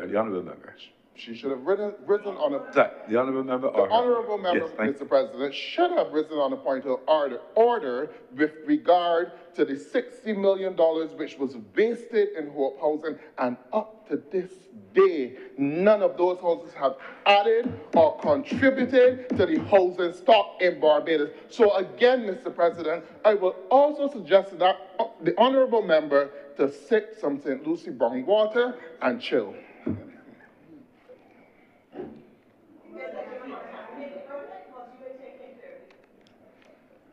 Mr. President, thanks to the Honorable Deputy President, I believe the point with regard to the lack of adequate housing has been appropriately made, and I can now move on, Mr. President. We also have, Mr. President, when these persons come here to Barbados, the reality with regard to employment opportunities is real. Up to a few last week, I had the privilege of watching a video done by 2 young men in Barbados, which did an analysis on their own on what this government is doing and the prospects of young Barbadians being able to find jobs throughout the region. In the same countries in which we are this cooperation with, St. Vincent, Dominica, and Belize. They looked at the minimum wage within those countries, and at their assessment, no right-thinking Barbadian will leave Barbados to go and work in those countries for a minimum wage, which is way below the minimum wage at which we're getting here in Barbados. They also looked at the unemployment rate in those countries and the access to job opportunities in those countries. In one country, the unemployment rate is about 13%, so clearly they're not even, and another, the unemployment rate is about 18%, and then one, 2.1%, so you may be able to find some opportunities there. But in 2 of those countries, if they're having difficulty employing their own people, it means that there will hardly be any opportunities for our young people to find employment in those countries. This was not done, Mr. President. This is information I viewed from young Barbadians, which shows that they're thinking through the process and they're realizing, look, this may not necessarily be opening up many opportunities for me. I think the disappointment with many Barbadians is that this government, instead of opening up the doors and possibilities and opportunities for young people, they seem to be making way for any other person to come in and to be happy and satisfied in Barbados, when many young people are not necessarily feeling that level of hope and comfort in their own country. And that is something that we must pay close attention to. Mr. President, the world is changing economically and socially. All over the world, I believe that Senator Cummings would have mentioned Brexit from one perspective, but you also have to look at it from the perspective that that was an integration movement which we all thought was working, but for some reason, persons in the UK did not feel comfortable with it and decided to pull out. And even even if they were fooled, but throughout the world there is this hostility towards migrant workers. Because people believe that migrant workers are coming and taking opportunities from persons within their territories. And these are things which we must guard against, Mr. President. We cannot expect integration to be embraced when we set up in a situation where it would fail, and you will have resentment by the persons who are at the lower end of the scale. Sometimes even those at the higher end of the scale might also find some reason to resent the process as well. So you cannot expect integration to work and you don't put the parameters in place to safeguard it so that everyone who participates in the process will actually benefit and find a reason to be involved in this process. So it is not to say that you're praying down gloom and gloom on the situation. We are asking that you think the process through. Migration and immigration should be managed. It should be thought out and it should be well planned so that you do not step on the corns of some people in your way to rush towards what you believe would be economic gain or economic prosperity. Before you get that economic gain and prosperity, oftentimes, Mr. President, you go through a series of pain. We also have to look, Mr. President, when persons come here to Barbados, they will be entitled to the quality health care that which we can offer.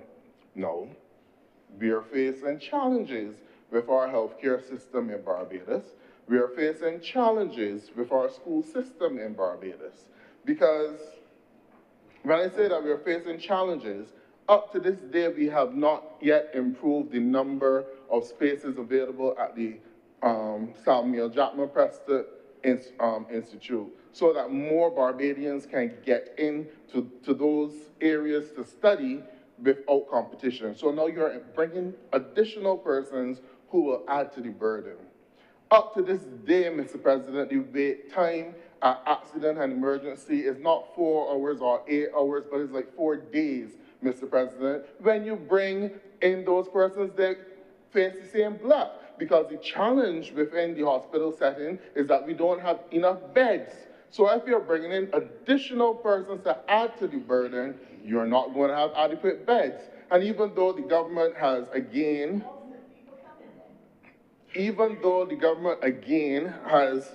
put out their fanciful promises of a project to start in December, just like the garbage trucks and the buses that will come in December, with the plan of the expansion of the Queen Elizabeth Hospital for a loan of $390 million, with all the good intention of the government, it does not deal with the day-to-day, present-day reality, because that project will only come online in another 4 to 5 years. But how are you fixing the bottlenecks within the health sector, which these same persons will be coming to Barbados, Mr. President, and have to encounter? How are you fixing? Are you going to, when you stamp the immigration passport, Mr. President, at immigration, would you say to these people, do not take a house in St. Lucie because you will have to drink brown water, and we not certain about it, Mr. President? Is that the plan of the government when they stamp the passports at immigration? Avoid looking for a house in St. Lucie because we don't know when you'll be able to get clean, clear water that you can drink, that you can cook with, that you can wash your lint clothing with, that you can bathe with, because this government has not put a plan in place to deal with that matter, Mr. President. And all of these shortcomings within society, Mr. President, when these people come here, they will just continue to add to the numbers. So, Mr. President, it is not that we are against regional integration. We are for regional integration. But we want to do it in such a way, Mr. President, that everybody benefits. And that you don't have a category of people feeling as though they're being victimized, that they're being abused, and they're being taken advantage for, and that no opportunities are there for them. We want everybody to flourish and get by at the same rate? Did the government put in place the necessary plans? We are recognizing some challenges within our economic framework. Just last week, the US Treasury Secretary warned the IMF and the World Bank to get back to the areas where they're technically competent and to refrain from the loans which this government has benefited from in terms of the climate resilience loan. So we can possibly see that that source of investment and loans for Barbados may soon be withdrawn as an avenue for this country. So, and when we face these economic hardships, can we maintain the economic environment for everyone that we are inviting to come here? With all of the economic red flags on the horizon, the World Bank has put a projection for a lowering of the economic growth in the country. We are building lots of hotels, and we are expanding lots of villas and condominiums, but yet still the tourists are complaining about the expense of being here. So we are not necessarily seeing the numbers, and there's no guarantee it will be there. We want, when you open up the doors to regional integration, that everybody benefits. And it is not a situation where some people feel as though they're being exploited and they're being cheated. And Mr. President, what we will say about this legislation is that we are concerned with the timing, and we are concerned with the government's effort at communicating and involving and bringing along the people of Barbados. We need to take steps to make sure that we do not tarnish our regional integration efforts by moving too hastily along with projects just to put a feather in someone's cap, Mr. President. With those few words, I thank you. Thank you very much, Senator. Senator Kevin Boyce. Thank you, Mr. President. I chose to lead the baton on behalf of the independents today, coming from not necessarily a unique position, but essentially being a child of a CARICOM union. And therefore, I believe, like others in this chamber, it allows me to offer a perspective of having, for all intents and purposes, lived the CARICOM dream. Now, where I'm from is a place where, in the household itself, federation was debated. In the household itself, I would hear my mother speak about her perspective of being on campus and discussing the result of the Jamaican election, in which the referendum related to continuing with the federation. And hearing the sentiments of whether it was disappointment or influence as to why it didn't succeed.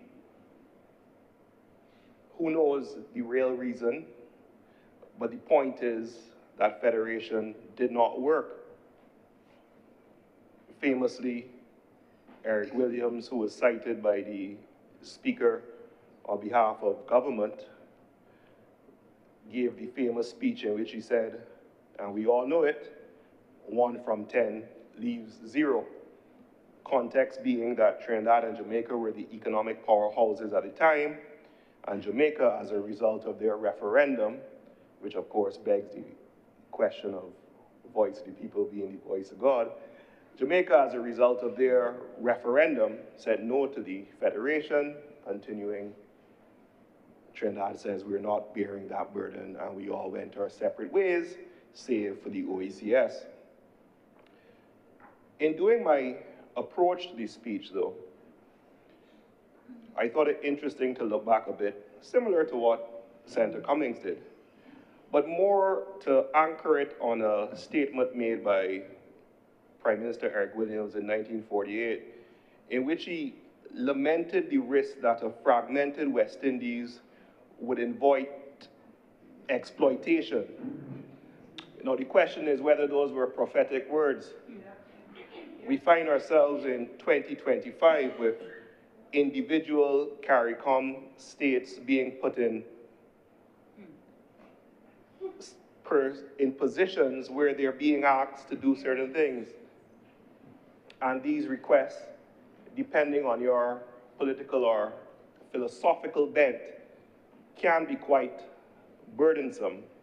And perhaps if you had the ability to say, well, let me take it to CARICOM, you might have some level of protection.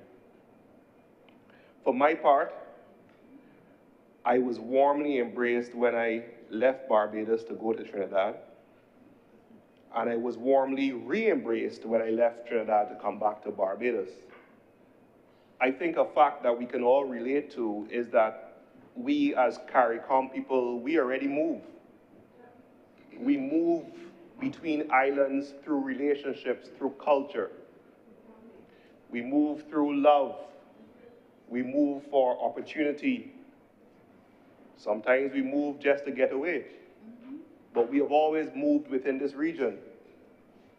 I'm sure between Senator Morris and our Senator Reverend, we will hear the historic arguments that we all come from the same place as such, just different stops along the way, so we're necessarily reconnected. The question is, though, while we recognize that there's always been this movement of CARICOM nationals, we do recognize that there has always been this difficulty from the political level with regard to the implementation of the necessary structures to facilitate the movement. So there are certain benefits that are always touted. In other words, what is the point of all this? Why are we doing this? What is the benefit for the individual Barbadian citizen? The economists and the social engineers argue that the benefits of this movement are that you will have an increase in labor. We have heard in Barbados that there's a shortage of labor available for the various projects that exist. We have seen labeled titans of industry indicate the need that they have to go overseas to fulfill their labor quota. Is this what is being proposed to help with that? Supposedly, these type of things lead to an increase in cross-border investment. Cross-border investment therefore leads to economic growth. Is this something that would increase cross-border investment?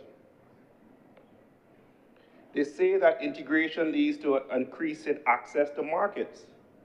We've had access to markets in CARICOM, but you also see that certain CARICOM territories benefit more from the open borders than others. The big boys with the big engines, Jamaica and Trinidad. Jamaica actually complains about the amount of stuff that Trinidad puts on its markets. There's supposedly a reduction in the cost for going to market for different elements of reinsurance and protection as to CARICOM nations. We saw some benefits, I think, during the public health crisis of COVID, but I think we all do recall that there was a period where, despite CARICOM, there was every man for himself. So we must be pragmatic. And finally, the concept of this regional integration is that it allows us international leverage. And I dare say international leverage, as I indicated earlier, would be something that will benefit member states in 2025. We have seen the benefits, sir, in terms of the much lauded University of the West Indies. I'm sure many of us in here are products of that institution. We have seen the benefits of the CCJ in terms of decisions which guide the interaction of the states between each other, individual rights, even when governments, when it suits their purposes, may seek to foo-foo, is that the correct term? The institution. And we have seen the benefits in terms of international or regional trade and negotiations. Now, while there are benefits, there's always going to be risk. There's always going to be downsides to this integration movement. Certain islands, as I indicated before, have competitive advantages. Trinidad, Jamaica, and Guyana is now becoming the economic powerhouse in the region. What is going to be the impact on local businesses as a result of this? Can they compete with their more robust colleagues from other territories? When local businesses are forced to bring their tariffs in line with the regional bloc, what happens to the cost of living for persons who live in those islands? Trinidadians are now complaining about the price of gas going up, and if we had to pay the price of gas in Barbados that Trinidadians had to pay, we would be walking up. If we do a regional approach to tariff on these things, it will cause an increase in cost. Higher tariffs means the cost of goods go up. That means the cost of living goes up. So when we talk about regionalism, when we talk about integration, we need to recognize that there are risks. And then, as said somewhat, perhaps a bit more heatedly by the member who represents the opposition as such, sir, there is a strain on national resources as a result of regional integration. This is a fact. This is a stated fact. The resources which will be impacted are healthcare, more persons, regional movement. We have seen in instances where leaders of other territories have had to come to Barbados because of the quality of the healthcare. That's a fact. That's not someone seeking to be alarmist. It is a fact. There is going to be an impact on the educational resources. We have seen in the news, we see it every school term, we have seen it this term, the issue with regard to the current educational system, with regard to these schools. These are facts. These things, healthcare, education, are impacted by regional movement. The question of housing, rents increase, supply and demand. That's a fact. It was stated recently that there has been a huge uptake in the rental costs. Some attribute it to the welcome stamp, some attribute it to a variety of things, but the point is the cost of living goes up, the cost of housing goes up, you have more people competing for a limited resource. So there will be positives and there will be negatives. So Barbados, once again leading as it did with the original Treaty of CARICOM, is saying, let's go. Barbados now is joined by Belize, Dominica, and St. Vincent. So the question is, what price? What price will be paid for taking these steps? And I have no problem with the concept of Barbados punching above its weight. I have no problem with Barbados leading. I have no problem with the statements as if this is who we are. But sometimes I always tell my people who I work with that perhaps it's not about being first, but it's about doing it correctly. And it's how do we balance this? How do we do these things in a manner which we are cognizant of the cause and effect? So the fact that it's said in a political setting that there are risks and there are dangers, that is somewhat an alarmist tone. It's a reality. It is a reality, and it's a determined and stated cause and effect of integration. One of the other issues that I am concerned about, sir, is the question of crime. And let me at the outset say, I am not saying that regional integration would lead to an increase in crime. So that's not what I'm saying. Let me repeat it. I am not saying that regional integration leads to an increase in crime. I am saying that it was stated that local gangs are affiliated with regional criminal groups. The sixes, it was stated to be, and the sevens. Somehow these numbers are very popular. If the criminal elements already have the integration, already have the linkages, already have the movement, what about the resources to put these things down?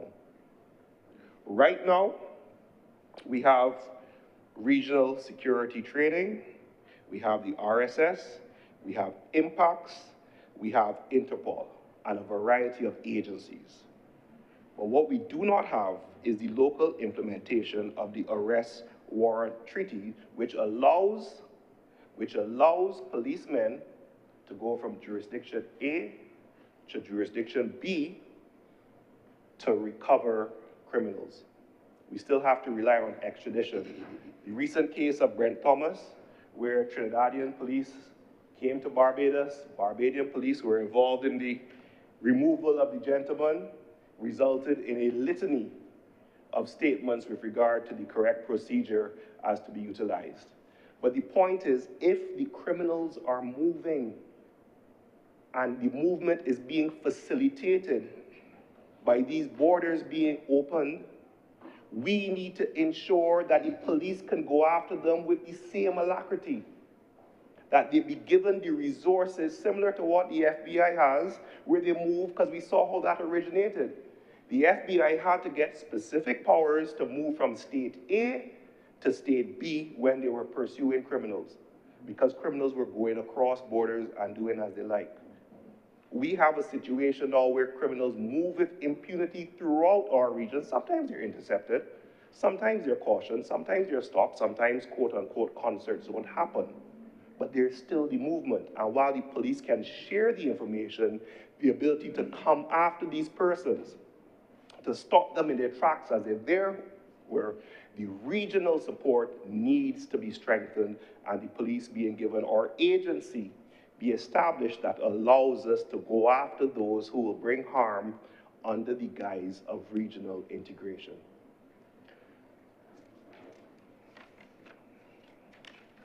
So I therefore believe, sir, that we need to recognize that the concerns expressed are valid.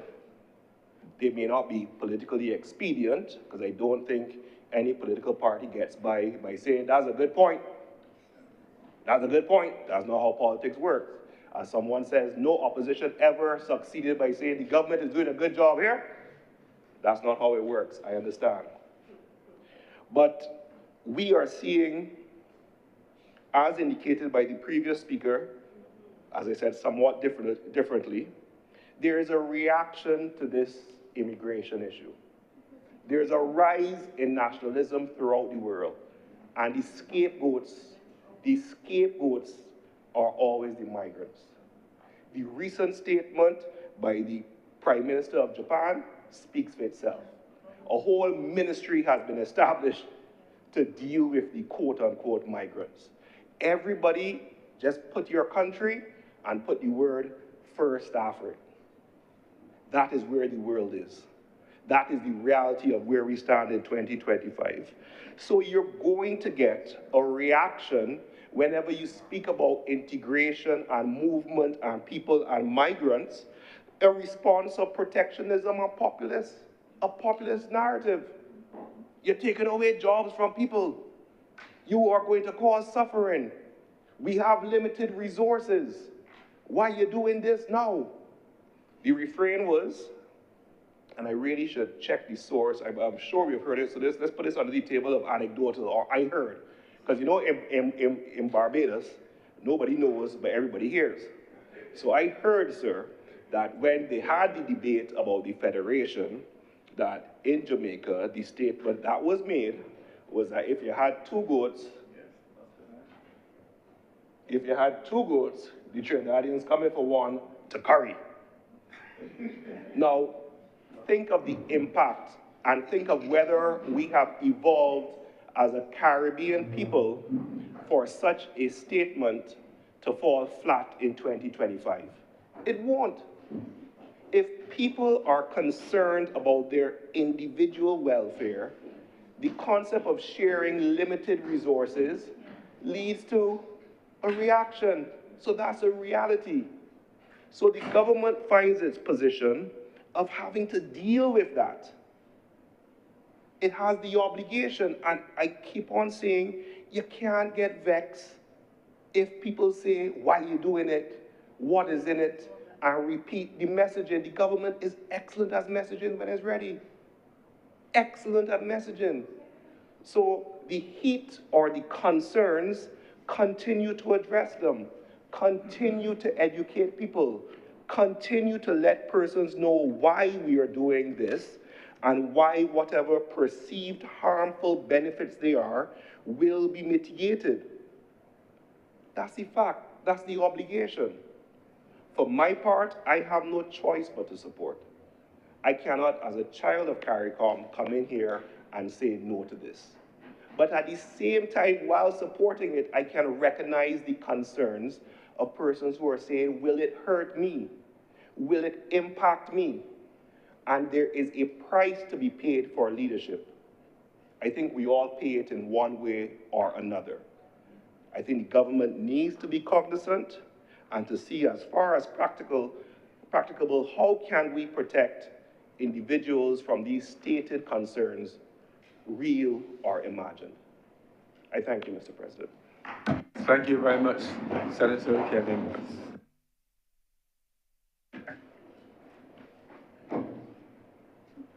Mr. President, colleagues, Senator Morris. sorry. Mr. President, colleagues, I rise to give my support to this bill that is before us because I believe that freedom of movement is integral to Caribbean territories, especially CARICOM. It is necessary for regional integration. It is necessary for Caribbean economic development. It is necessary for social cohesion. Sir, it is necessary for any region where there are states coming together to form a union. And so this issue of freedom of new movement is not new. It is not a new issue, sir. What is new is that we are introducing it here, but it's not new. I want to posit this afternoon, sorry, yes, this afternoon. The issue in the Caribbean has never been Caribbean integration. Every leader throughout the years, every leader has supported Caribbean integration. The issue, sir, is freedom of movement. That caused the demise. In fact, that was one of the reasons that caused the demise of the West Indies Federation, along with some insularity. But if, and sir, I intend to take an historical approach to this, even if as long as I have time to, I will go into a theological discourse. But let us go back, sir. Let's go back. I'm going to go back as far as 1876. Remember that Jamaica and Barbados, and I think St. Vincent, Vox Populi, around the same time, all flared up into rebellion because the British government wanted to solve the social, economic, and political problems in these countries. And the British government wanted one of the moves was to introduce freedom of movement. We know what happened in Jamaica, sir, with Governor Eyre, he led Jamaica into a situation where there would be killing. The Jamaica Assembly panicked and succumbed to Crown Colony government. In Barbados, sir, we had the same issue when there was proposed the Confederation of Barbados with the Windward Islands. Again, sir, the issue was freedom of movement. As a matter of fact, when John Port Hennessy came, John Port Hennessy said that one of his 6-point plans was movement between the prisoners and movement in the Caribbean with prisoners. The Moyne Commission recommended movement, freedom of movement between Caribbean territories. As a matter of fact, sir, when they look at the population of Barbados then, the Moyne Commission even recommended that Barbadians be allowed to go to St. Vincent, and they had an estate at Vieux Fort so that the Barbadians could go there. I'm going to stop there to say this, sir. That I heard the leader of the leader of government business, sir, say that somebody said that if we do not either federate or perish. That was said by Edward Carrington in 2006, but long before that, Norman Manley had said it, federate or perish. In fact, he said that if we fail to federate, we are purblind, and we will be condemned at the bars of history. That's what he said. And this continued, sir, because we're going to spend some time on Barbados. This continued, sir, with the 1958 to 62 Federation, which, as we all know, failed. And if you look at the reasons for its failure, sir, I think Sir John Mordecai, he was the one who was advertising and pushing for freedom of movement. The issue was never federation. Every Caribbean leader wanted federation. The issue is freedom of movement, and that's what we're discussing here today. Barbados' independence, sir, I've always made the point. Even in my view, I'm not saying, but my view is that it was hastily conceived. But let us go and see what happened at Barbados' independence. We have all said that the Right Excellent Arabar, sir, was a regionalist. But what does the evidence say? That when he moved for independence, sir, when he wanted independence for Barbados, he wanted to go alone. And the books will tell you that he wanted to go alone for the same reason that Eric Williams and Manley, the same reasons that Manley and Eric Williams did not want the Federation, because, sir, of freedom of movement. And how do we know this, sir? Yes, he came, Right Excellent Arabar at the time came with independence, but he wanted to go it alone. And he was objected to Winter Crawford and Erskine Ward. Erskine Ward was the Minister of Health Portfolio. Winter Crawford was the Deputy Prime Minister. Winter Crawford was responsible for industrialization in this country. And he knew that if we were to have successful industrialization, then we needed people. So he supported independence within a federation of the Little Eight. It was the same thing, sir. When you check the history, the only leader that did not object to freedom of movement was Grantley Adams, sir. All the others wanted independence, but no freedom of movement. They cannot have the two. Sir, what happened, sir, is that Arabar decided that he was going to go independence alone. He rejected the moves by Winter Crawford and Erskine Ward, and both of them resigned from the cabinet. So when we get in here and talk, or go outside and talk, bear these things in mind, that both Winter Crawford and Erskine Ward resigned from the cabinet, sir. I think that these fellows decided we're going to side with Grantley Adams, but they knew Grantley Adams had a point. And as a result of that, sir, some sordid debates followed after. Because Grantley Adams, and this is something that people ought to know, because I hear politicians people talk about politicians. But when you remain, sir, and your evening years, people begin to pillory you. The debate, sir, and you can check. Let me give you the information. Better check first, sir. I think it is Hansard, the official Gazette.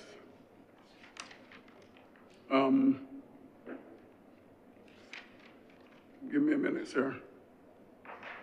1966, 67, the period from 1966 to 71. Granny Adams was pilloried in the House of Assembly. Can you imagine the Prime Minister saying to him then that he, because of what he was saying, said to him, know your place, old man, know your place. Because Granny Adams wanted independence within the Federation of the Little Eight. Joy Edwards got up and he said, I can tear holes in his backside. So that's the thing, not me. I can tear holes in his backside. Only because of that. They never forgave Granny Adams. And furthermore, sir, if I may go a little further, what do we have? I'm reading, no, it's a pen, but I'm saying to you, I did the check, sir. I did the check, sir. I checked Hansard, and I realized that that is what was said, because there were quotations, sir. And Granny Adams told him that the only mistake he had ever made was when he introduced the Honorable Prime Minister into politics and referred to him as a dictator, a tyrant, and some other words, sir. Those are Hansard. But let me go a little bit further, sir. This has not changed. I believe that the opposition, sir, right now, and I have to say, the opposition is consistent. They're consistent. They're talking about integration. The issue is not integration. The issue is freedom of movement. The Shanique Mary case has already been cited. And the opposition seems to forget the ever so welcome wait for a call, where a number of Ghanaians also were rounded up and exported or deported from this country. And that treatment was no different from the way ICE in the United States is treating some of those migrants. It's no different, sir, when you look at it. So it's okay for the opposition to come in here and pump us up about what should we do. It's not integration, sir. It is freedom of movement. They talk about the CCJ, that Barbados gone ahead and accepted the CCJ. What should we do, sir? Wait for somebody to do it. That's what we should do. Wait for somebody else to do it. So if we have to wait on persons, then we have to wait on some person in a sober moment, but say, until they reach the point where they will say that the Caribbean is a zone of peace and not an illusion. CCJ, sir, the thing that irks me with this is that all of us do law, no, not us, do law at the University of the West Indies. You go to school, you go to law school, Trinidad or Jamaica. If you do law in England, you still have to spend some time here in the Caribbean attending law school. In other words, we are talking about a Caribbean entity. But we do all our law here. You go up there, have to come and go to law school, but yet we cannot trust our jurists with an appeal as the final court of appeal. the problem is one of freedom of movement. So I grew up in Black Bess and Mangrove, St. Peter. I say that all the time because these are the people that make me feel and know that I belong, that I'm not fitting in. And I remember, sir, there where the quarry is, below there used to be a camp. And the Vincentians used to come to cut cane, right. The Vincentians used to come and cut the canes here. But they integrated into the society. The problem with Europe, sir, is that Europe have people who come into country with different cultures, different values, different norms. We have almost the same historical background. We have almost the same values. And that is why I said to you, sir, that we cannot wait for Jamaica and for Trinidad to approve freedom of movement. So this is the problem over the years. You know that this problem was also in the United States. If you read the papers, the Federalist and the Anti-Federalist papers, that the Southern states felt that they would have lost everything, that the North would come and take over. And they solved that problem. The issue is that at the abolition of slavery, when slavery was abolished, or announced, the abolition of slavery was announced, a lot of these former slaves then ran to the North only to meet racism. But it seems as though that the only freedom of movement the opposition wants to tolerate is if the persons are going to run for them in their election, or if they're going to walk up and down this country marching and protesting. Sir, somebody mentioned the time for action. I come here, sir, with all my evidence, sir. In this book here, Time for Action, the logic of freedom of movement for all categories of Western professionals, skilled personnel, and workers generally, and entrepreneurs, including higglers and hucksters, will have to be permitted to work itself through the system. Just to maintain proper form. This is the Time for Action, sir, which is... No, just to say though. The report, sir, of the Western Day Commission. But you haven't heard what I'm going to say. But I'm prepared to make a document. No, that's fine. But you said somebody mentioned a time for action. I believe it was an honorable member that mentioned a time for action, not somebody.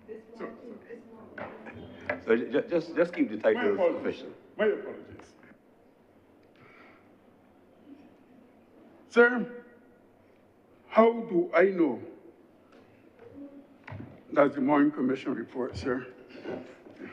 And we are really prepared. I'm looking for the other one. Sir. I think you brought your whole library, Senator Morris. That's very good. We'll get to be elected. Sir, I know how it's a talk sometimes without evidence. Sir, I said that the issue is one of movement. Let us look, sir, at Article 46, the revised Treaty of Chaguaranas, which I know is already a document of this House. Every point, sir, is one about movement. Movement for university graduates, media workers, sports persons, artists, and musicians. Member states shall establish appropriate legislative and administrative procedure to arrange and to facilitate the movement of skills. Provide for a movement of community nationals. The elimination of the requirements for passports for community nationals. Every point, sir, deals with movement. And that is why I say that the issue is one of freedom of movement. All the leaders, sir, wanted integration, but they didn't want freedom of movement. And the last person I want to refer to, sir, which I believe is also a document, in fact, it is a document of this House, is our former Prime Minister, Owen Arthur. And to quote his words, sir, this can be accomplished, secondly, the CSME must be made to be a positive and indispensable factor in the daily lives of the ordinary man and woman to confer upon it credibility and immediate relevance. This can be accomplished by extending and quickly implementing the provisions for the free movement of skills beyond the existing list of graduates, self-employed, and the technical and managerial class to the other wage-earning and artisan groups in the Caribbean. But this last paragraph is most interesting, sir. Again, each carpenter should not be made to feel that he can build the cupboards at the residence of the Prime Minister of Barbados without it being regarded as an odious and criminal act. I'm sure persons can remember that. And all I'm saying, sir, this is what this legislation is about. Freedom of movement. Freedom of movement. And why is it necessary, sir? Because our population is experiencing negative growth. Some people say it declined, is in decline. But that's the term the sociologists use. Just experiencing negative growth. Sir, some years ago,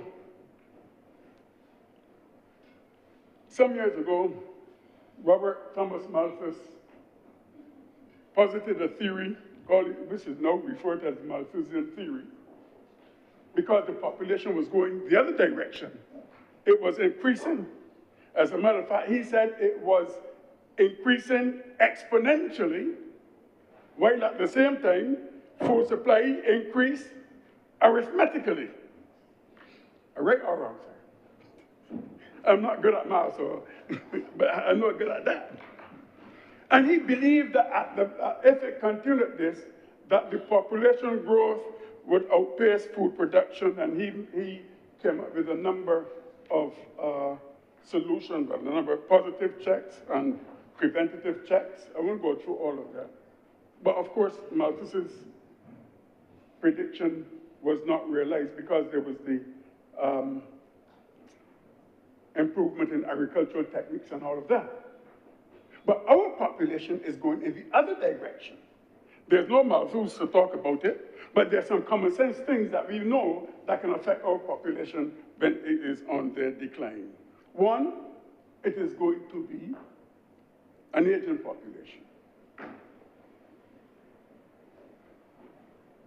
So if you have fewer young people, it means that we are going to have more elderly citizens, increased demand for health care, pensions, elder care services, a shrinking workforce. We're going to have labor shortages, sir.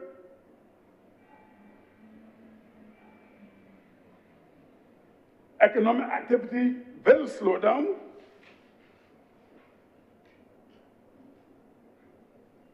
You may have to rely more on immigration. But there is one point on this that I want to take note of, sir. And that is, I'm hearing that they're bringing people to take Barbadians' job. So you really feel that people are going to flock here en masse? I don't think so, sir. But what is more, going hand in hand with a declining population is also an unemployment rate of 6%. 6%, sir, is almost full employment. So it means one way or the other, we will need some persons. And that is what the opposition failed to realize. All these things and the people and the jobs that they talk about, Barbados is 6% unemployment rate. And therefore, you know that freedom of movement can solve that problem. So that I would not go through all of them, but there's something that I want to say. I will leave the others to talk about this. There's something I want to say. The Prime Minister, sir, said that she believes in this covenant of hope. Covenant of hope. And I believe in it too, sir, because I believe that our societies should be governed by covenant and not just by contract. And I pay homage, because this is where I get this information from, a Jewish rabbi called Jonathan Sachs. He wrote a number of books. I have all.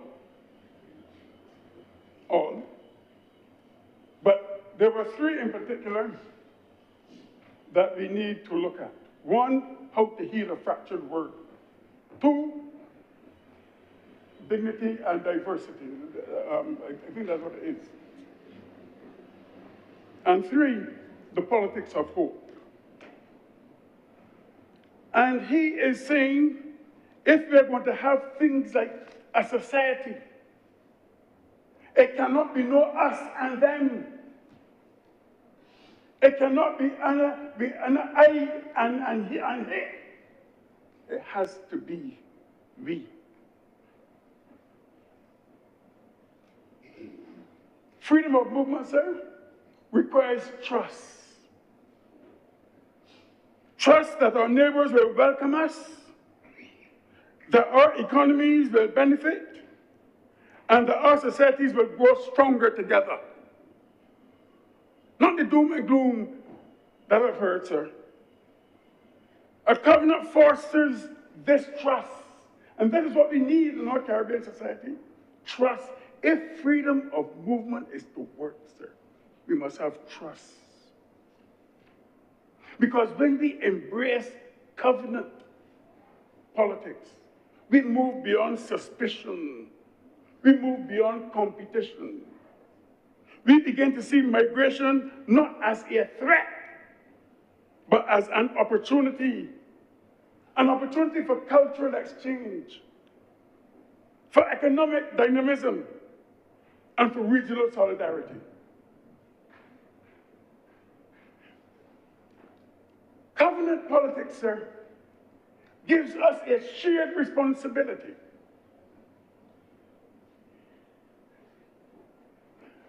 We assume responsibility for the whole, sir, not just me and my clique, but we assume responsibility for the whole, for everybody. And therefore, freedom of movement must be accompanied by shared commitments, commitments to education, commitments to healthcare, infrastructure, and employment. We must ensure that no state is left behind. It gives us regional identity because we have shared values. So a Vincentian teacher must feel safe to work in Barbados. An Antiguan priest, sir, must feel safe to work in Barbados. A Ghanese girl must feel safe to come to school in Barbados and grow up in Barbados. That is part of the identity. Sir, I would like to speak for 5 hours today.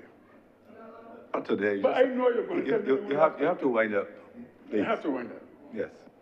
Sir, sir, as I've said from the very beginning, the issue here is not integration. The issue is freedom of movement. That is what I was called here to debate today.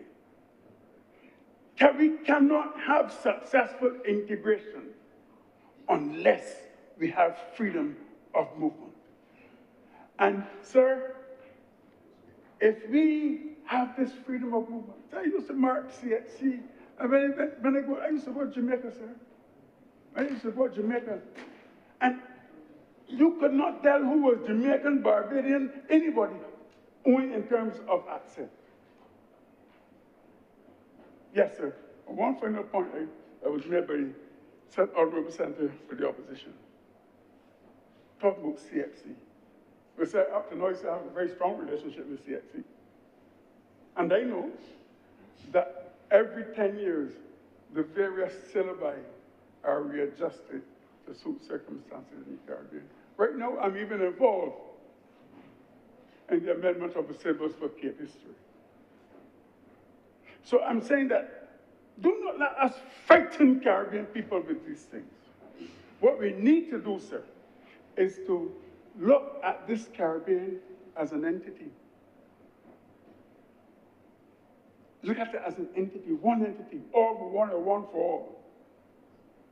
I'm sure, I'm anticipating the speech by Senator Rogers because I know he can give me a calypso on that. But I do not want us to miss the point, sir.